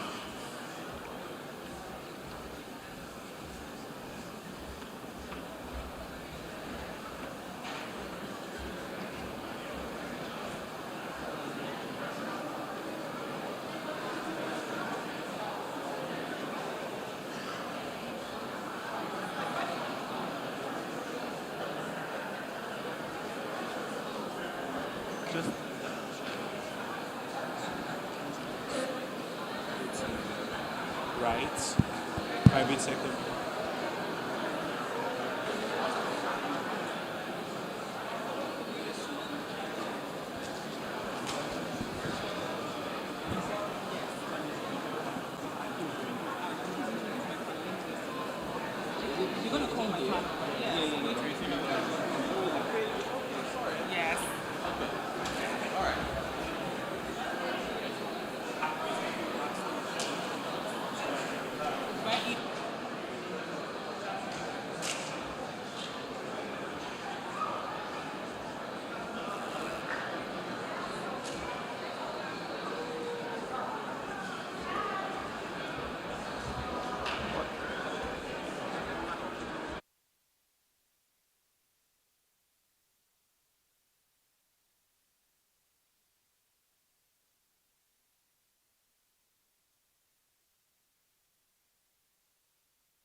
Okay, so those of us remaining in the main hall, I'm going to call out the moderator for the creative economy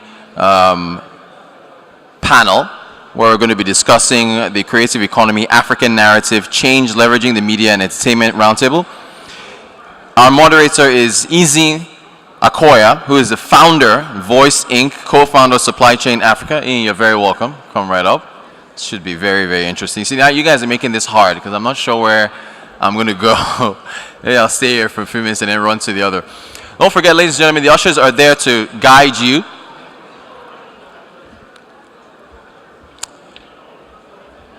Godfrey. Who's online again? And who else? Is that fantastic. Everybody else is here.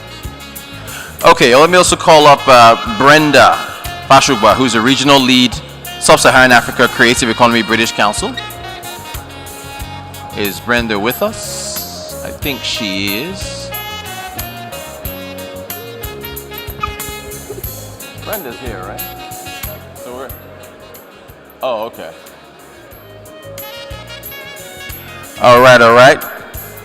My main man, Obi Asika. Obi, you got to come out to the panel.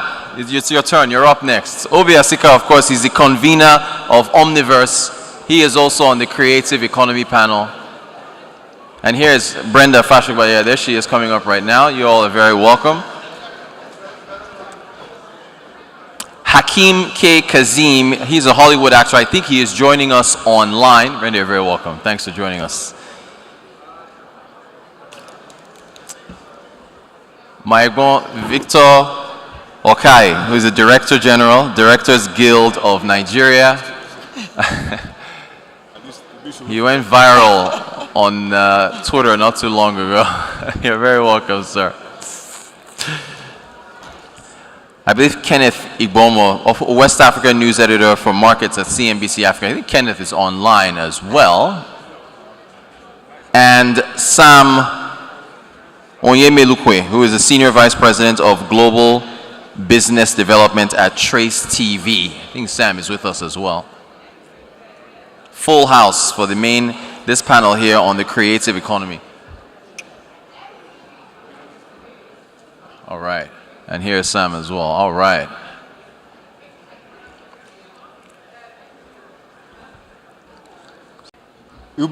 Yeah. Hello. It's on. Hello. Okay. Try again. Good evening, ladies and gentlemen. Okay. Hello. Good evening, everyone. Might I crave your indulgence and ask that those in the hall move forward? Thank you so much for staying for Creative Economy. I mean, just the exodus out of the room tells me that a lot of the people in the room today are from the social impact sustainability sector, and so they had to go for their theme. I have a different... So if we just move forward very quickly in one moment, we can go into this conversation. Small room nonetheless. It's a power-packed panel. I'm very excited to be leading this conversation. It's quite an honor. My name is Izin Akioya. I'm editor-in-chief for Supply Chain Africa. I also run a communications company. I consider myself to be a retired creative. So it's very exciting to be hosting this conversation for many reasons. It's a space I'm very passionate and excited about. It's also a space I'm very, very vested in. And it's an amazing panel lineup that we have built. So to set the context for the conversation we'll have today, I thought it necessary to bring some light and some clarity to creative economy. I mean, a lot of the times these days, you have the word creative, the phrase creative economy, as well as digital economy being used interchangeably. So I thought to just set the context and try to simplify the conversation that we're about to have. So what is Africa's creative economy essentially? The creative economy covers the media, entertainment, beauty and lifestyle, visual arts, tourism, and hospitality. Now what I've done is, rather than have us talk about 5 different subsectors, I've sort of collapsed it into two groups, 2 subsets. So the creative economy is basically 2 subsets. The first subset is Africa's storytelling, which is the African narrative. The second subsector collapses everything else into creative products and services. And that's how we're going to have the conversation today. We're going to talk about Africa's storytelling, and then we'll have a conversation about Africa's culture and creative products and services. Now to the point of narratives. Narratives are identity. So Africa's narrative is Africa's identity. The question to then ask is, what is Africa's story? It's an important question for the news, filmmaking, and online creator economy. On the global stage, Africa's popular narrative is either negative or funny. I don't find that amusing. Worse, we're harmonized and often defined as a country rather than represented by the diversity of our continent. As a people, the stories we tell ourselves about ourselves are lazy stories. They're often copied from international sources. So the question to ask really is, what kind of storytelling and reporting sets the tone for a new African image? And what even is that image? Now, on the side of creative products and services, I'll just share a bit of data to set the conversation up. Today, the continent contributes less than 1% to the global creative economy that is valued at $2.2 trillion. Africa's biggest creative export is its music. Revenue from digital music streaming alone is expected to reach 500 million by 2025. Nollywood is Nigeria's second highest employer next to the agri sector, and creative and cultural industries across Africa generate USD 4.2 billion in revenue. In terms of sector funding, it's been an interesting space. There's been a lot of conversations, there's been a lot of energy directed in the past, say, 1 to 3 years at the sector. The AFDB recently launched a fund in partnership with a couple of private sector organizations. That's worth about $618 million for the creative and digital economy in Nigeria. Afrexim Bank is one of the big investors in this space. And then from a private sector perspective, we have Amazon Prime, Netflix, Heva Fund in East Africa, as well as Mest Africa investing in the space. Going into the conversation today, I think it would be good to give some priority to the guys who are joining us online. If we just do a quick welcome to Hakim Kai Kazim, who's joining us remotely. Hakim, will you let us know if you're online?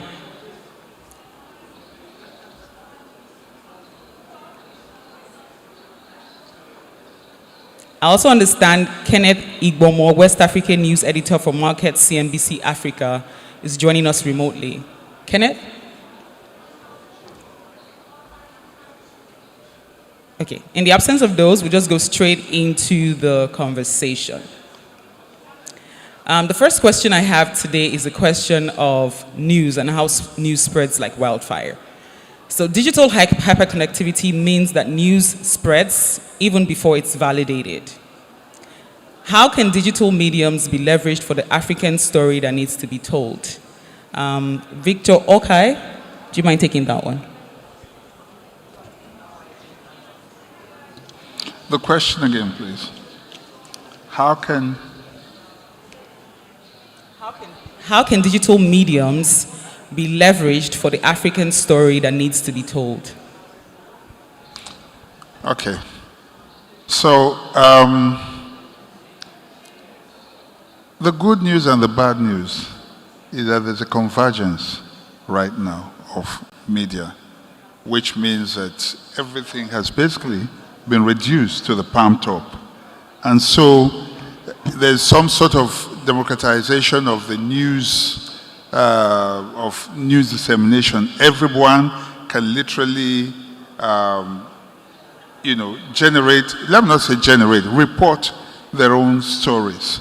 And while the bad news may seem to be that there is abuse, of course, and a lot of fake news out there, but the good news is that we can also have a counter narrative, unlike what used to happen in the past, where you had monopolies of the big media, the majors like AFP, CNN, and BBC, carrying stories, and whatever they say is like is like law. That's news, and that's it.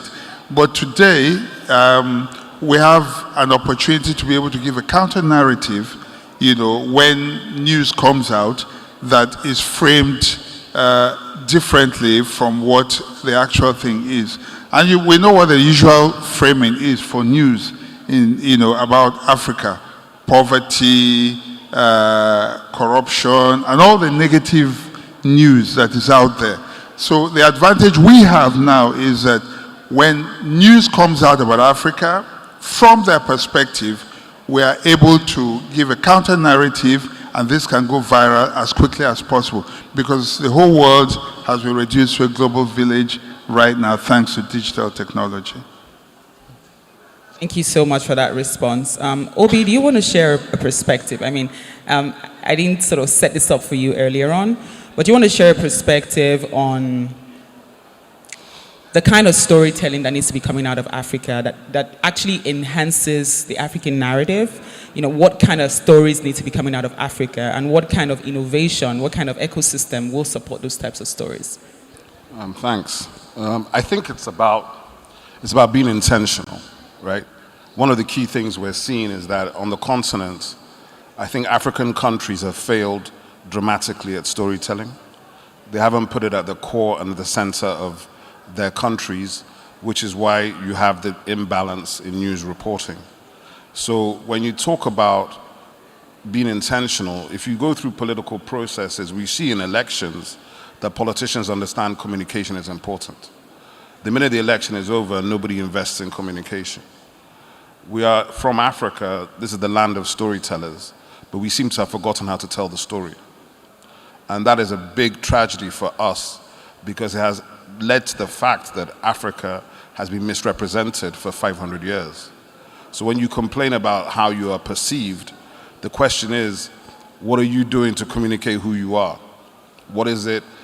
Who is a Nigerian? What does a Nigerian represent? And how do we communicate that? These are not things that we seem to have taken at heart, either as Nigerians or as Africans.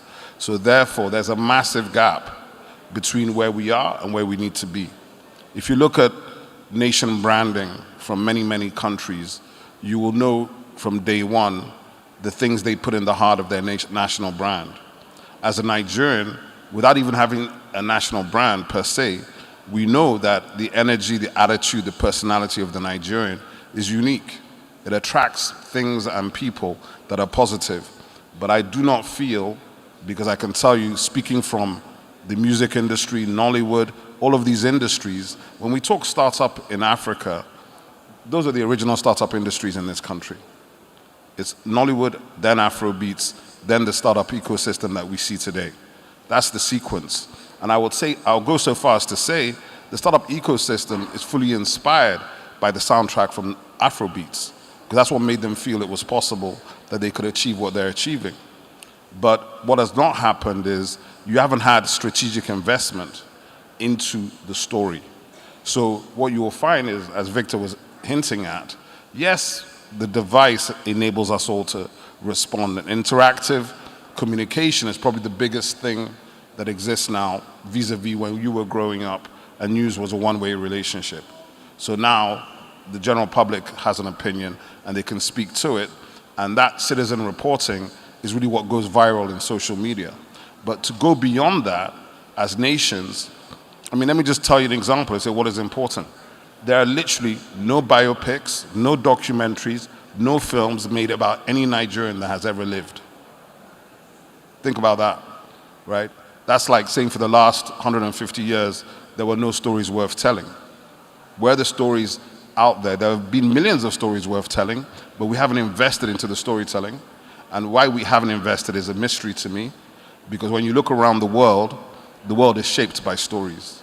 We're in the attention economy, the American brand, if you go to the Olympics, it's all about storytelling. The opening ceremony is just telling you about the greatness of the people, where they come from, their epoch and their era.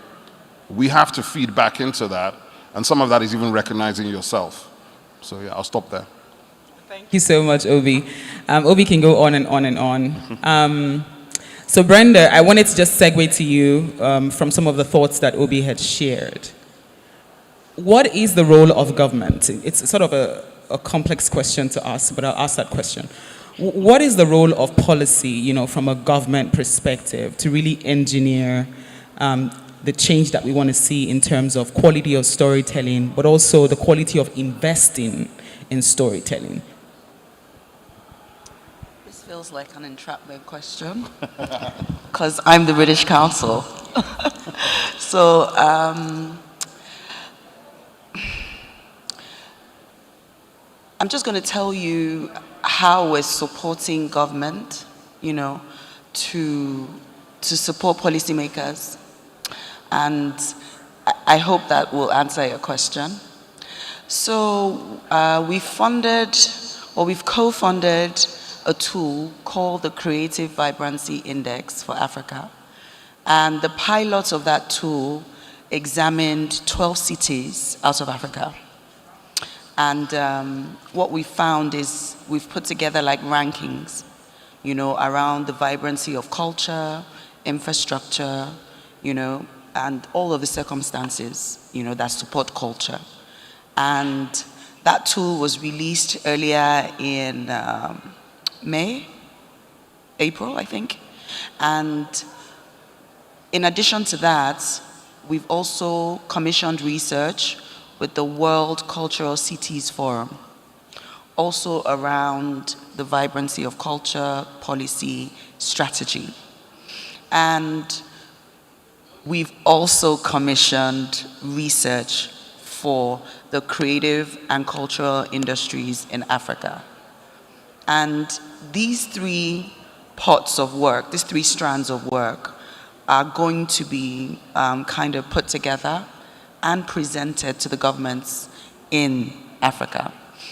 This is to support and to ensure that they understand that this is the data, these are the insights, and these are the recommendations.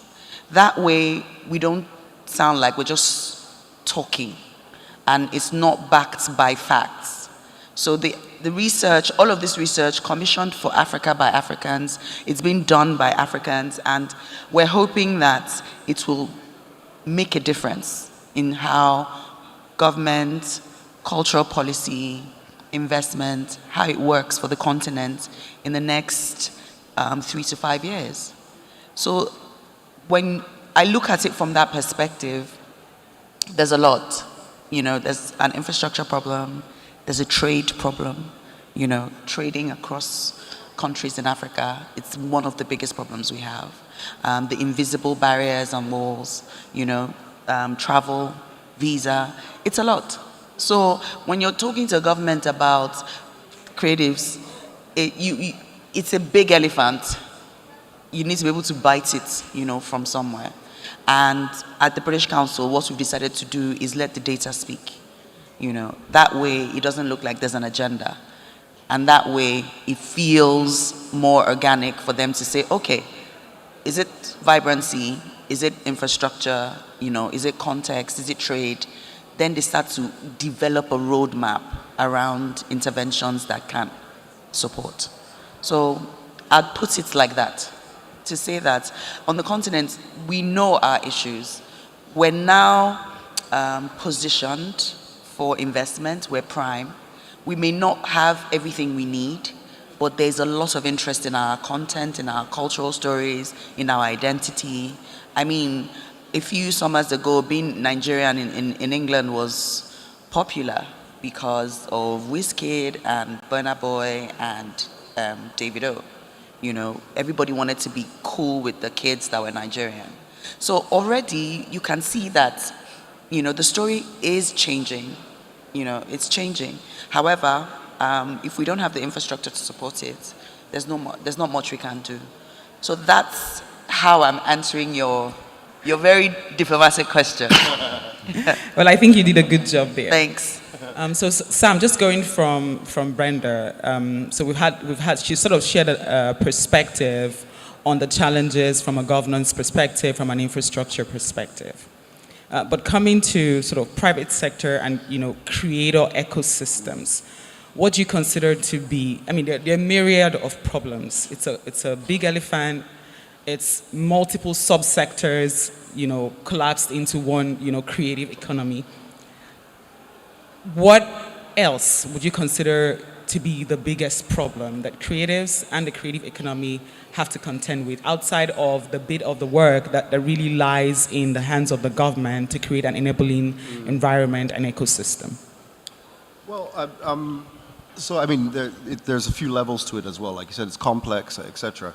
And on the, for lack of a better term, since my brain is moving a little slowly right now, on the philosophical side of it, there's intellectual property protections, there's access to distribution, to finance, and so on. But on the more practical side for young creatives, it's just oftentimes simply access to the tools, right? Or at least even just the basic financing to get something made. They're not worried about whether they may be worried whether somebody's going to steal their property or not, but they can't even make it yet, right? And alongside that, there's this pervasive belief that they have to have let's get specific. We talk about one sector, film, TV. They have the belief that they have to have the best, newest equipment and the latest camera and so on. And so to link those two pieces together, from the philosophical side of things to the practical side of things, I say it's knowledge, right? It's basic knowledge. It's basic knowledge about the implications of the intellectual property of things they're creating. It's basic knowledge of, again, that thing that some of them lose, right? They may be a creative, but they don't know how to make it. They think they have to make it on the best equipment and so on. So there's this trepidation or fear of kind of getting involved. So again, to link the real impactful things that are missing, like intellectual property protections, access to distribution, and on the flip side, the basic things, the basic resources, access, finance. I'd say knowledge is in between. Knowledge is in between. It's a huge missing space with creatives. Again, I'll skip from the entertainment, from the media, film and TV side to music. These kids know nothing, right? The youngest guys getting involved, they may be the biggest talents ever, but they don't understand, kind of the fact that when they sit in the studio, you're right then and there creating intellectual property that you own, that others may have a piece on because your friend sat there, smoked a blunt, and sang a verse. It literally has a legal implication on your well-being as an artist. So I think it's like you said, it's a huge, wide-ranging issue. There are major, kind of overarching or looming issues, and at the most basic thing, it's simply knowledge, which is a responsibility, I think, of all of us up here, or at least some aspects of that responsibility. But it's an ongoing thing across the creatives. Understood. So knowledge, for sure, I agree with knowledge being a significant gap in this space. So Hakeem Kai Kazim has been online for some time.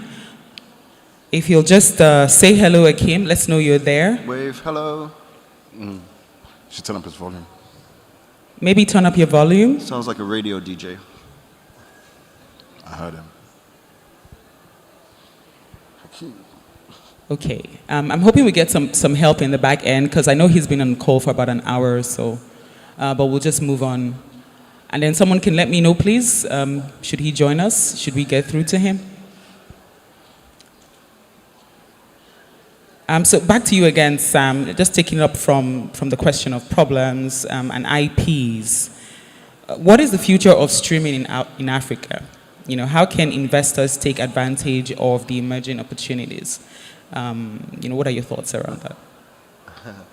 The streaming. Entire streaming space is a very, very complex and capital-intensive space, right? Much less from the content and the back end, content servers and data connectivity. Obviously, the technology to build streaming is very, very challenging. So I think that, I hate to say this, but I think that the prospects for African streaming currently are limited, right? The only current player on the continent that's making any sense at all is Showmax, obviously with huge, parents behind them. I think it's recently been split off into a UK entity that's owned by MultiChoice in South Africa. But for all of the, and again, I almost hate to be saying it, but for all of the media businesses, the you know, the guys who made some cool content. I mean, I think, I don't want to say names, but, you know, there's some digital media companies who've done well and grown an audience, and suddenly, like, we're starting a streaming platform. I'm like, this is what I'm very afraid, because while it's a simple or simplistic idea, here it is, press play and watch when you want to, the back end is incredible. Netflix, you know, not only had reportedly a few years ago a $17 billion content budget, but also has a team of about 500 engineers who spend day in and day out simply working on their recommendation engine, right? So the scope is massive, right? On the flip side, I think for creators, for content, you know, owners, people who write, directors, I think it's incredible, right? It's incredible because now there's a faster and easier route to market, to distribution. It's forcing them to improve the quality of what they're doing, not only the visual quality, but the writing, everything, because, you know, as we compete on a global stage, you find that your content is only being watched by some few Nigerians in the UK and nowhere else, as opposed to Squid Games, which became a global sensation. So I don't want to be a doomsday sayer. I think that there are a few projects that are happening that are very early days that may see difficulty ahead in terms of a truly African-owned and developed streaming business, but it will happen in the future. It may not be right now, but it will happen. Obi, do you want to share some thoughts? Yeah, I just want to disagree with Sam. You want to disagree with me? Yeah, you know, somebody has to have some energy on the panel, man. I'm going to disagree with you.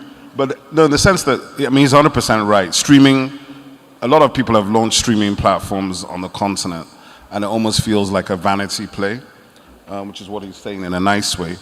But because the kind of resources you need, I mean, if you look at the three big streaming platforms that are global, I think Netflix with 200 million subs, Amazon Prime with 120 million, Disney with 100+ million. If you see that budget, you know that you shouldn't even be trying to compete at a particular level. But I would say that there are people building platforms on the continent. There's a specific one, I just don't want to mention the name as we're not doing brand promotion.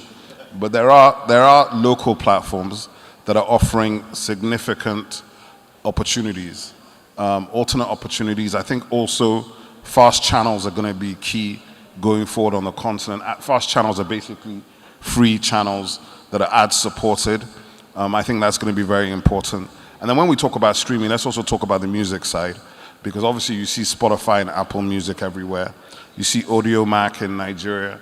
There's Bedu, which is a Nigerian platform that has enormous traction in terms of numbers, but is not necessarily seeing revenue right now because it's on a freemium model.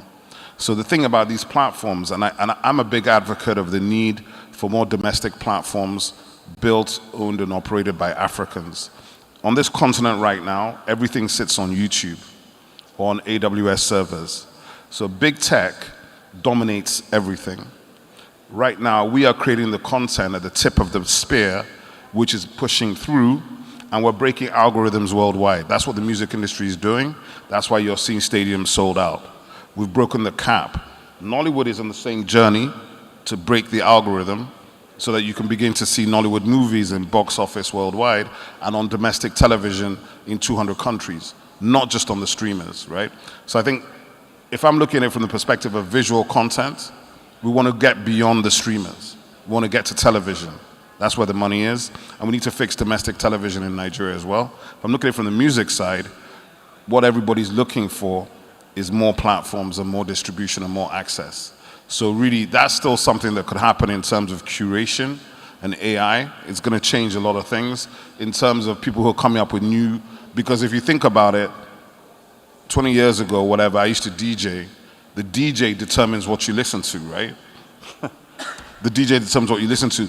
Today is the playlist. And the playlist is around an algorithm. If you listen to any particular song on any of these platforms today, the next time you go to that platform, it's going to send you 500 songs similar to the one you just listened to. right? And it's going to be very hard for you, if there are 85 million songs on a platform, it's very hard for me to find your song unless I know about you. And that's a specific type of marketing that needs to bring it to the attention of the audience in the first place. So algorithms and attention and all these different things make people to understand that this is very, very serious business. A lot of times in Africa, they looked at this thing like it was vocational, as a sideline conversation. It's not, it's the main conversation. This is what we create is what feeds millions, but how can we get more of the value out of what we create? That's our concern. Sorry, I forgot where I was sitting. Sorry, sir. No, very, very valid points. I guess I focused on specifically on that streaming, but that's a very valid point. Yeah, just the music is streaming too. Yeah, but you also said something very valuable. I think underlying the lack of significant investing in the space is a perception problem. What's the perception problem? The perception problem that the creative sector is a vocational space. Well, I think essentially. I mean, sorry to interrupt, but let me tell you something. The embarrassing thing as an African, I mean, Sam knows this. We that are in the sector know this. The music industry of Nigeria has not been invested in by anybody in Nigeria except those of us in the industry, right? The same thing I would say with Nollywood. Nollywood has maybe seen a bit more money from government and incentives. But the reality is, the money that is chasing these sectors, none of it is African. The money is coming from all over the world looking for us. You talk to the Nigerians, they tell you, what is it? I don't understand. Okay, don't stay there and don't understand. But Disney is coming to talk to me today, right? So the question is, if we are getting the attention of the world, why are our own people not understanding what is happening right in front of them? That's a question I should ask. I think that, my sense, that's a bit of a judgment, but again, I'm a moderator on this panel, so I'll move the conversation forward. I do think that culturally, as much as we love the arts and the creatives, that culturally and from an investor perspective, there are biases that make that sector not very easy to invest in. But it also kind of segues into my next question. My next question was the question of simplicity. Okay? The creative industry value chains are complex, just like you explained. Some of the terms you used just now must have gone over somebody's head here, if I'm not incorrect, right? So it's a bit of a complex play, right? Who's the scriptwriter? Who's the director? Where does the money go? How does the money come out at the other end, right? So when you have a complex value chain that people don't really understand, maybe there's an excuse for why you haven't seen significant private sector funding. Maybe, maybe not. The question is, what strategies can potential investors adopt, right? Moving forward. Brenda, do you want to take that one?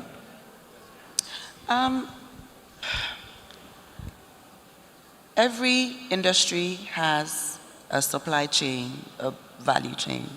And every industry has its specific peculiarities and all of that. The way we are with the tech now, because first of all, my first degree is in computer science. And I remember doing number portability as my project in, I don't know, and it was like a dream. Even me, when I put it together, it was like witchcraft. You know, that how are you going to move your number from one platform to the other? You know, my point is, tech has flourished. It is not as complex. It is not more complex than the creative industries, film, music, whatever it is. You understand? Tech has flourished, and it has flourished well. So, no, I don't agree that it's about simplistic terminology and all of that. It's still about investing in the infrastructure, in the education. For example, number one, you know, there are no professional trade schools for musicians and actors and visual artists. We have no professional trade schools. We have Yaba Tech, we have departments of arts, we have all sorts of makeshift, but nobody's teaching. And if nobody's teaching, nobody's developing, nobody is evolving, nobody, do you understand? Nobody's doing it. The research is non-existent. Nobody's keeping the numbers, nobody's, you know, archiving. You want your archives, you need to go to England to go and get it. So it's still about that investment, you know, that will change the perception. Thankfully, for Nollywood and Afrobeats, people now know, okay, if your song blows, you know what that means. You understand? That's the basic language for the average Nigerian. Ah, he's popular, he blew. The song, they blow for WhatsApp, they blow for TikTok. But outside of that, you know, nobody else is looking at it from all of the other values that it offers.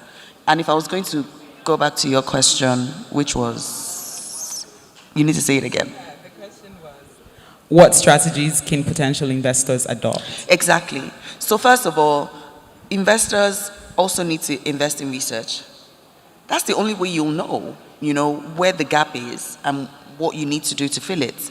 If you're not investing in research, I don't know how you're building your business, because everybody says go and do the, what's that thing called, feasibility study. The feasibility study is your research. So that's the first thing. You need to do that. You need to find out how many streams does Burna Boy have in Tanzania in comparison to Egypt. You need to decide that it's something you want to pursue. You need to say, okay, what are the barriers? You know, why can't people stream more? You know, the cost of data, you know, whatever it is your intervention will be, has to come from a data lens. You need to have all of the information first. When you have that, then you can say, okay, let's collaborate. Let's work with the local players. Let's go and talk to an OB or a SAM, you know, and find out what's going on. Because I find quite a number of investors come in based on, and I don't know how this happens. It's always about due diligence. They don't do the due diligence, you know, and as a result, they end up in partnerships that are weird and funny. You understand? And then everybody's like, oh, working in Nigeria is difficult. And it's not true. But if you're not invested in the local ecosystem, how would you know? You're not building collaborations, you're not. So it's simple things like what I'm saying, very simple, but it's complex when you're thinking about the relationships that you need to build to be able to achieve what you're doing. So it's still about doing this due diligence, you know, getting the research and ensuring that you're talking to the right people. Understood. So we are sort of rounding off so we can give room for questions to come in from the room. But ahead of that, I have one final question for you, Brenda, and I'd like Obi to speak to that as well. What subsectors have the highest potential for future success? And why? Brenda, you can go first. Of course, music. As it is now, yeah, Afrobeats is music. Okay. As like, Afrobeats is very popular. It's great. However, we haven't exploited it. You know, how is it featured in films? You know, what else are the value chain, all the other useful potential for music? We don't have a great performing arts, and this is theater now. We don't have that big theater industry in Nigeria. Music has a huge place in the theater. You know, we're not done with that. You know, we're looking at fashion. We need to sort out our textile making industry, right? Yes, made in Nigeria is fantastic. We're not making the textile. You know, we don't have the cotton plantations. We don't have the farms for cotton, you know. I'm thinking visual arts, you know, with NFTs and even leaving tech out of it, just visual arts on its own. You know how pricey artwork is, and then the commercialization of artwork, how that becomes value to the artists. So I'm looking at music. I mean, film is a no-brainer, you know, there's so much, but, you know, visual arts, music, film, fashion, those growth sectors we're sitting on crude oil as far as I'm concerned. All of those sectors are like the next oil boom, if we can harness. Fantastic. Obi? Yeah, yeah. Okay, when I finish that. What I would just say to that is I think, yeah, music is like our arrowhead, but music doesn't go alone, right? Music takes with it culture, it takes dance, it takes fashion, it takes attitude, and it takes food as well. So the music is a social tool that goes beyond just being music. And you know, it travels without a visa as well. And then when you look at the fact that we are in the attention economy, the creative industries of Nigeria, and by the way, there are a lot more than the 5 you mentioned, but the creative industries of Nigeria minimally have at least 1 billion followers in social media today. It's not a potential thing, that is today, 2023.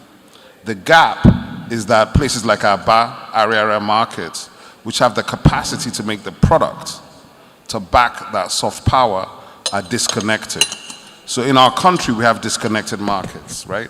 So the biggest opportunity, whilst we're going worldwide, the biggest opportunity remains the domestic opportunity in Nigeria. Because as much as Bernard hits stadiums worldwide, he can sell out 60 stadiums in Nigeria. Do you understand what I'm saying? All of our artists have, domestic touring in Nigeria is $1 billion industry waiting to be activated. Domestic product and merchandise is $1 billion industry waiting to be activated. When we talk about Nollywood, I tell people all the time, Nigerian television is what you need to activate, because that will bring the advertising dollar so that our television domestic market should be at least a $3 billion market by 2030. So it's not about, I think we're way past the days of, when we started doing this stuff, I used to tell people all the time, I call it show business, right? You have to validate the show. We validated the show at least 10 years ago. So it's all about business now. So anybody that wants to come into the sector, you've got to come in with your business head ready. And one of the things that pains me is when I hear people say, oh, they don't understand it, they don't understand structure. I'm like, listen, if you're a bank or a financier, there are places in this world that have been financing IP for 100 years. In London, in Hollywood, in New York, in Berlin, in Russia, in China, they've been funding IP, fashion, films, music. So let's not hide behind that. Let us actually put the pressure on the funders to go and do some work, like Brenda said, and bring out this money to fund the people that have the talent. That's it. Fantastic, Obi. Victor, some thoughts? Yeah. Well, I think that there's a need, and I see that even in the questions and in the answers here, that the same attitude that has persisted over the years still persists. And that's the hangover, carryover from the days of Baba Salah and Alawadas. We are considered in Nollywood as if we're, how do I put it now, at best court jesters. But things have changed. Along the value chain of the movie industry, you have not less than 250 unique professions, jobs that are created along the value chain. This is something we've not exploited at all. You see this negative attitude even with our banks. The central bank was given money by the federal government for Nollywood, and there's a fine if you do not dispose of this fund. They would rather give this money out and pay the fine because they don't seem to understand what this is all about. If we're talking about changing the narrative, if we're talking about creating impact locally and globally, I think that there's a need to look at this particular industry. The numbers are there and they're speaking. When we talk about Nollywood, it's not just about the actors. Look at the infrastructure. Look at the cinema houses, for instance, okay? Look at, the opportunities that come. If you go to a place like Asaba, call it whatever you want, but the jobs that it creates. And just coming here, I think you read it out and say it's the second largest employer after agriculture. When you look at an industry like that, I think that until we become intentional, then we'll be missing out on the goal that is sitting before us. This is one industry that has, helped to, reshape the narrative about who we are as a people. I remember this happened in the Caribbean where, this was so that was told to me.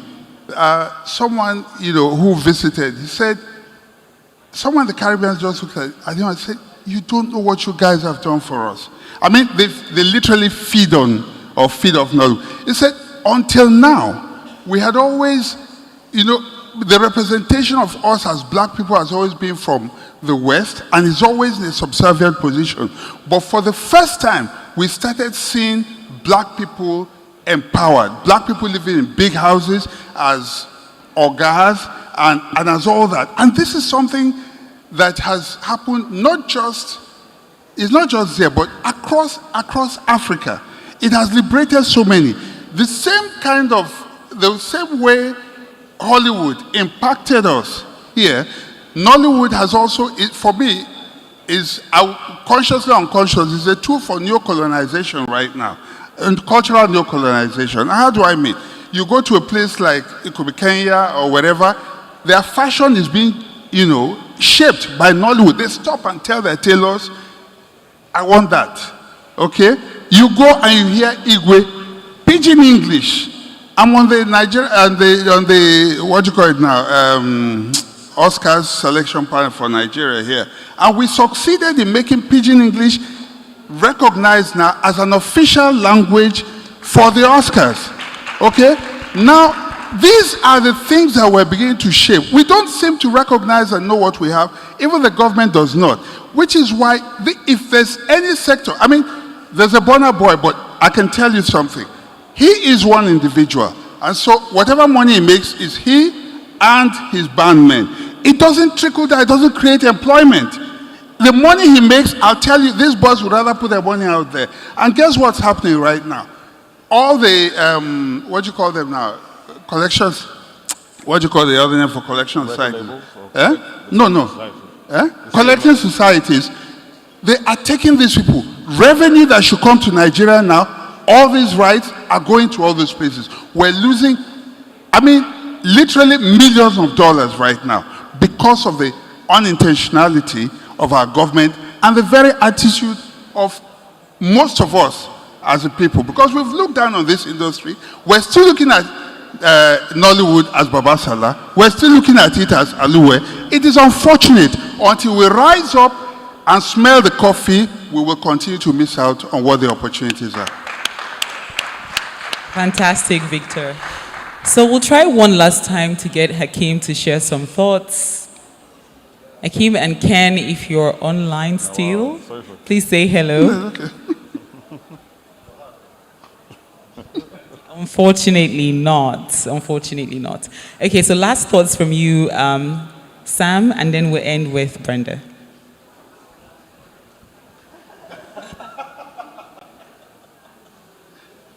I really hope that we can move from talk to action. I've been on a few panels, Obi. We've talked about things, and not a lot is being done. It's still individualized, it's still single, it's still one. It's not a collective, it's not galvanized for force, for movement. So I hope we can move from talk to action. And that's what I just want to see. Fantastic. From talk to action. Sam, were you going to say something before we take a few questions from the audience? No, I think that Brenda said the perfect thing, right? Because to your point, I think we've all sat on panels and talked about this. And to be honest, there has been some progress. Some things have adapted. But until we can, at least to some degree, at the risk of repeating what's been said up here, a lot of the responsibility does lie on government, because in this simple thing that I was about to say is, until we can almost set aside our own personal, personal or even organizational objectives to a degree, to sit and say, okay, how can I partner with even competitors or whatever to and build communities and drive, whether it's advocacy to government or change in industry. It's going to be very tough. We're all scattered. It's very fragmented, and it leaves us kind of, treading water, hoping to move forward without as much progress as we need to see. So, without making a pledge, I'm very eager to find those ways to do that, and actively looking for those types of partnerships. Fantastic. Thank you so much. Thank you, Sam. Okay. We're back. Do you have any questions from the audience? We'll take 2 questions quickly. Well, very quickly. The lady in red, right? No, that guy there. Okay. Hello, ladies and gentlemen. My name is Oluwadunsin Bolaji, and I'm the founder of a social enterprise, a fashion social enterprise. And when I saw the creative economy, I was excited, and then I realized it was just media and entertainment. And I was shocked and, sort of disappointed that we are not talking about fashion. This is because fashion is one of the largest waste generating sector in the world, right? And one of the reasons why I'm instigating this for us to talk about fashion is because I did a survey a few months ago among fashion designers. 3 out of 5 fashion designers say they dispose their waste through waste management, which inevitably ends up in the landfill, which water is going to run through them. We have plastic fibers in the fabrics, which get to our water bodies, and then the fishes consume, and then we go to the market to buy fishes, and we don't know we are consuming plastic fibers from the clothes that were dumped on landfills. And then 4 out of these fashion designers say they prefer to burn them if waste management does not show up. So I mean, we should also have a representative of the fashion industry on that panel list where we can ask them. I'm a fashion designer. I mean, I have a community of fashion designers, and I told them I'm coming to Africa's Social Impact Summit. I'm coming back with strategies. I'm coming back with solutions, and I'm not seeing that here. Please, I hope this doesn't fall on the wrong side, and I hope maybe next year something will be done about that. Thank you very much. Yeah. Hello? Let me speak to that briefly. I mean, I think, first of all, we can only answer the questions that were asked, right? That's the first thing. But to give you an insight, I was privileged to lead the technical working group that brought the creative industries, cultural industries, hospitality and tourism, numbering about 28 industries, to the National Development Plan in 2019 to 2021. We held working groups with at least a working group from the fashion industry of 26 leaders. So there is deep knowledge about what's going on with fashion.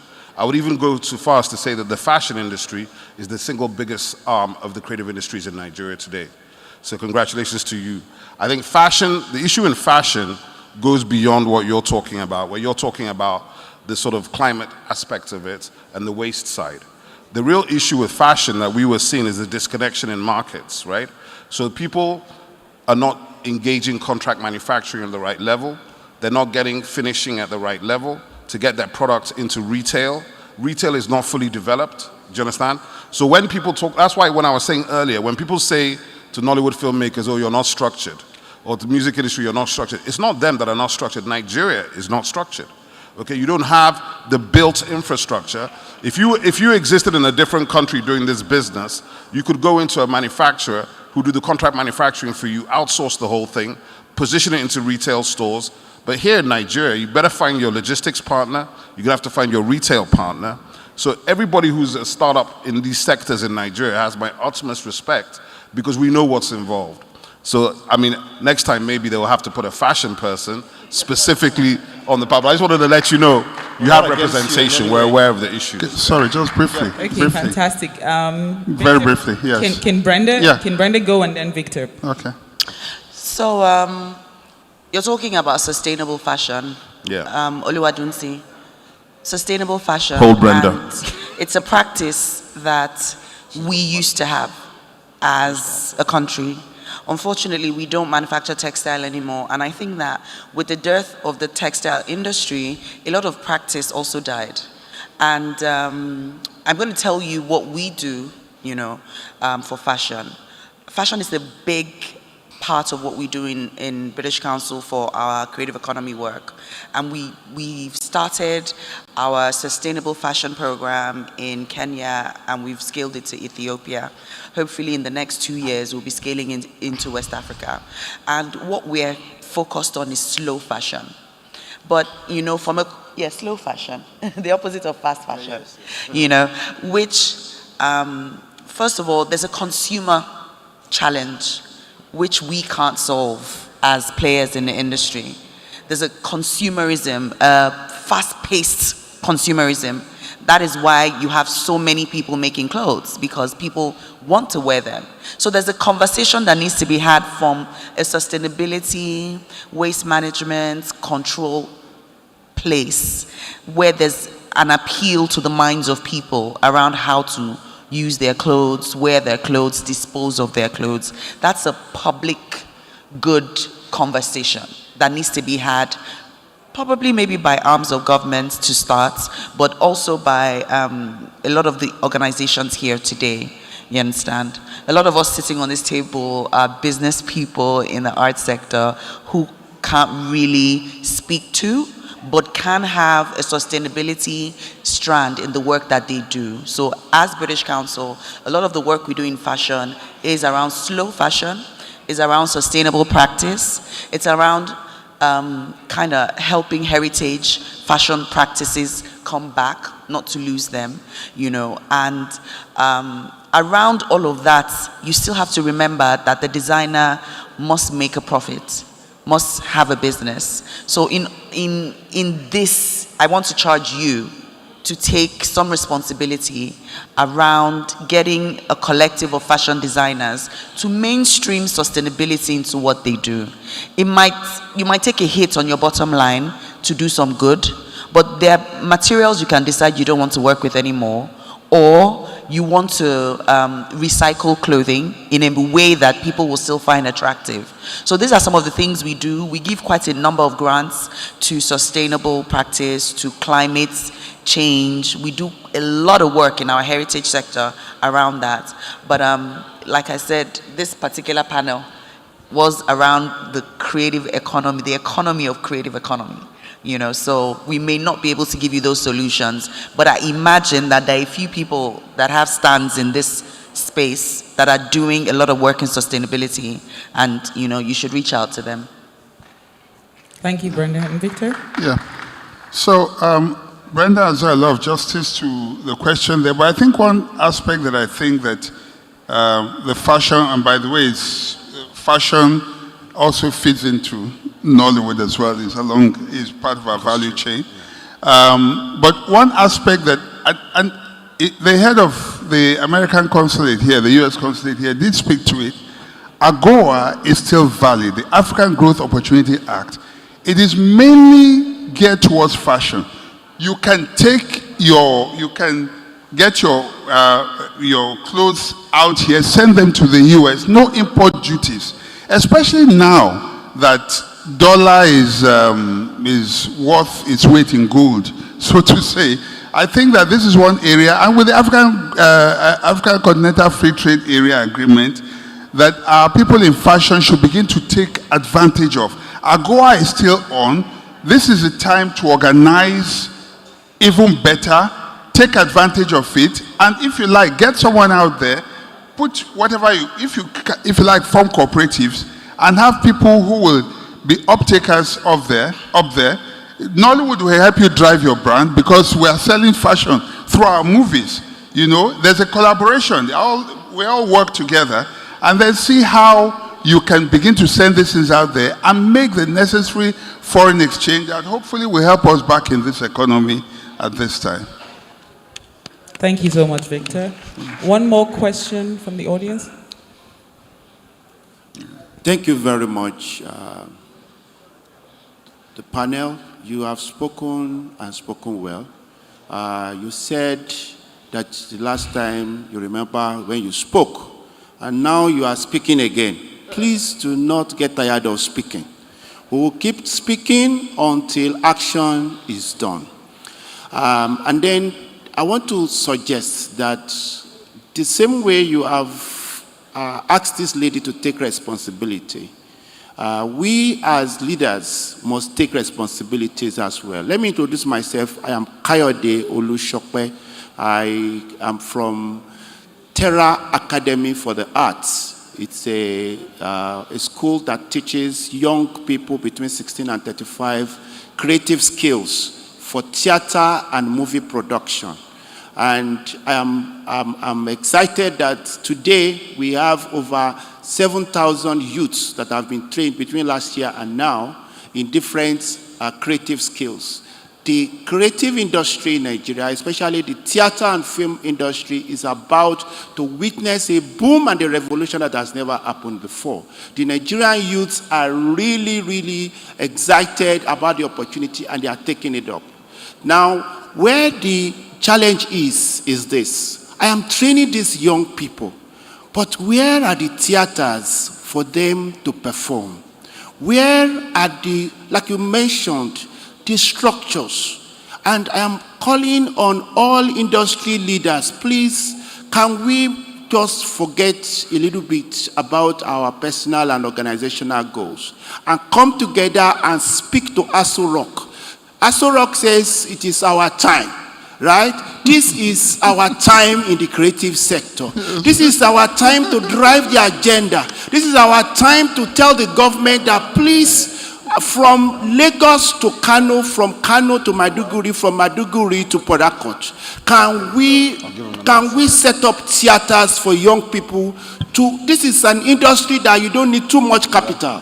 3-4 people can gather together and do a play right here, and everybody will pay 5,000 naira. By the time the evening is done, these guys are millionaires. Why are we looking for solution elsewhere when the solution is inside the problem? The youths that they say they are unemployed, they are the solution. They have what it takes. They are brilliant. They are talented. They have the diligence. They are interested. They are willing to be productive. We all just need to rise up and support them.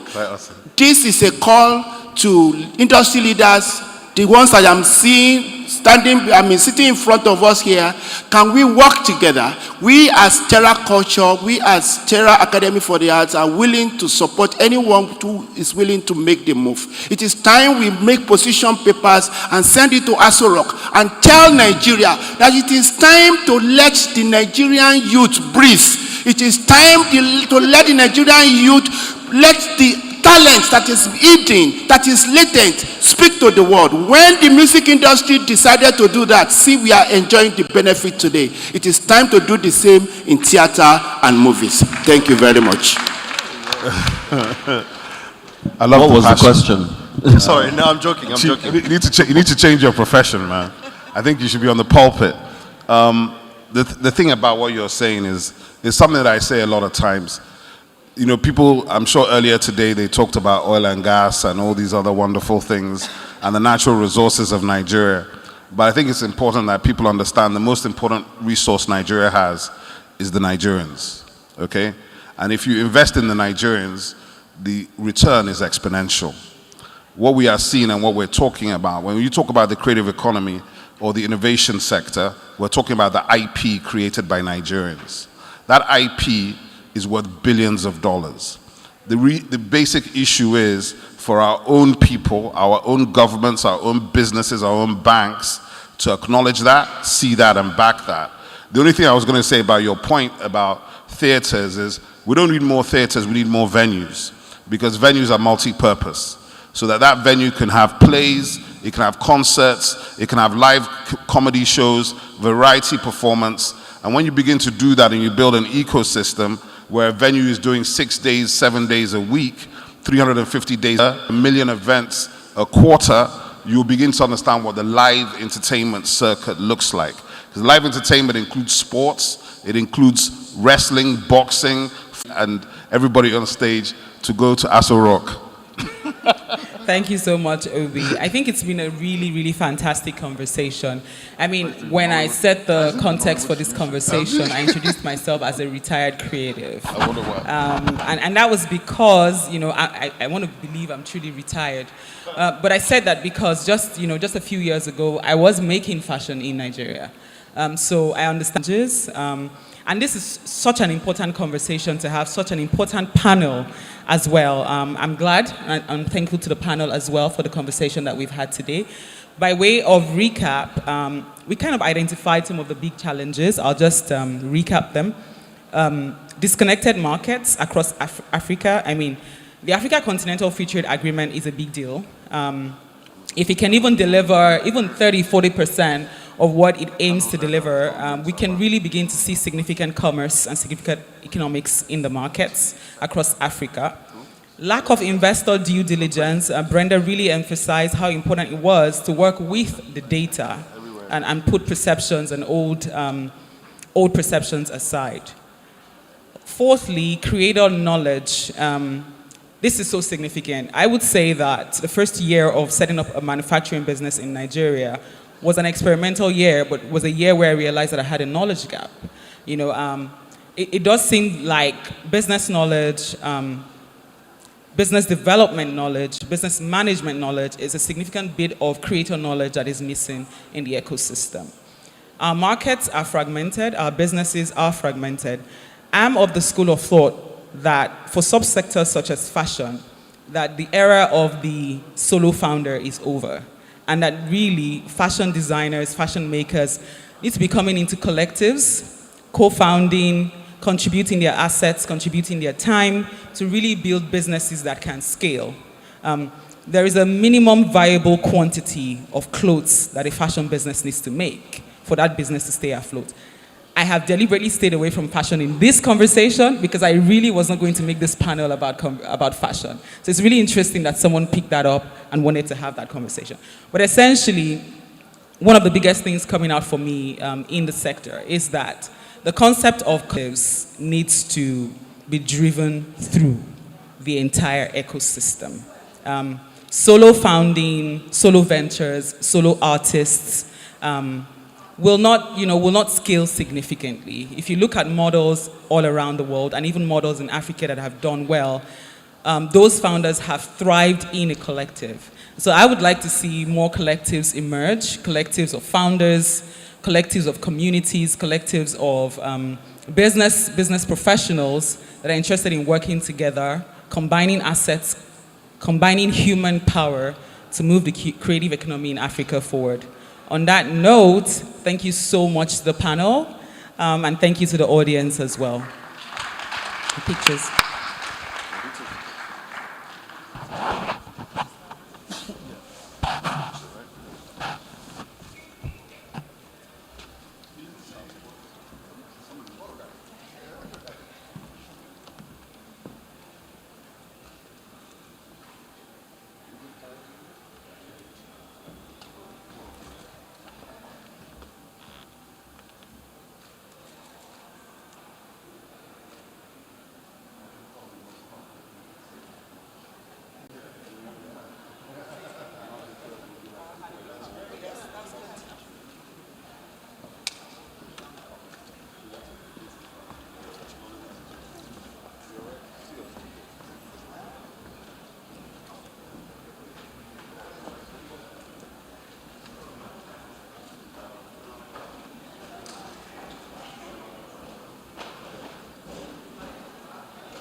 Good evening, everyone, and thank you so much for staying with us to the end. So we still have no longer lunch, late lunch, or dinner actually, in the next room by my right. So there is dinner in the next room by my right, and tomorrow we'll try our best to start at exactly 8. So thank you so much for joining us today. We really appreciate it. Thank you.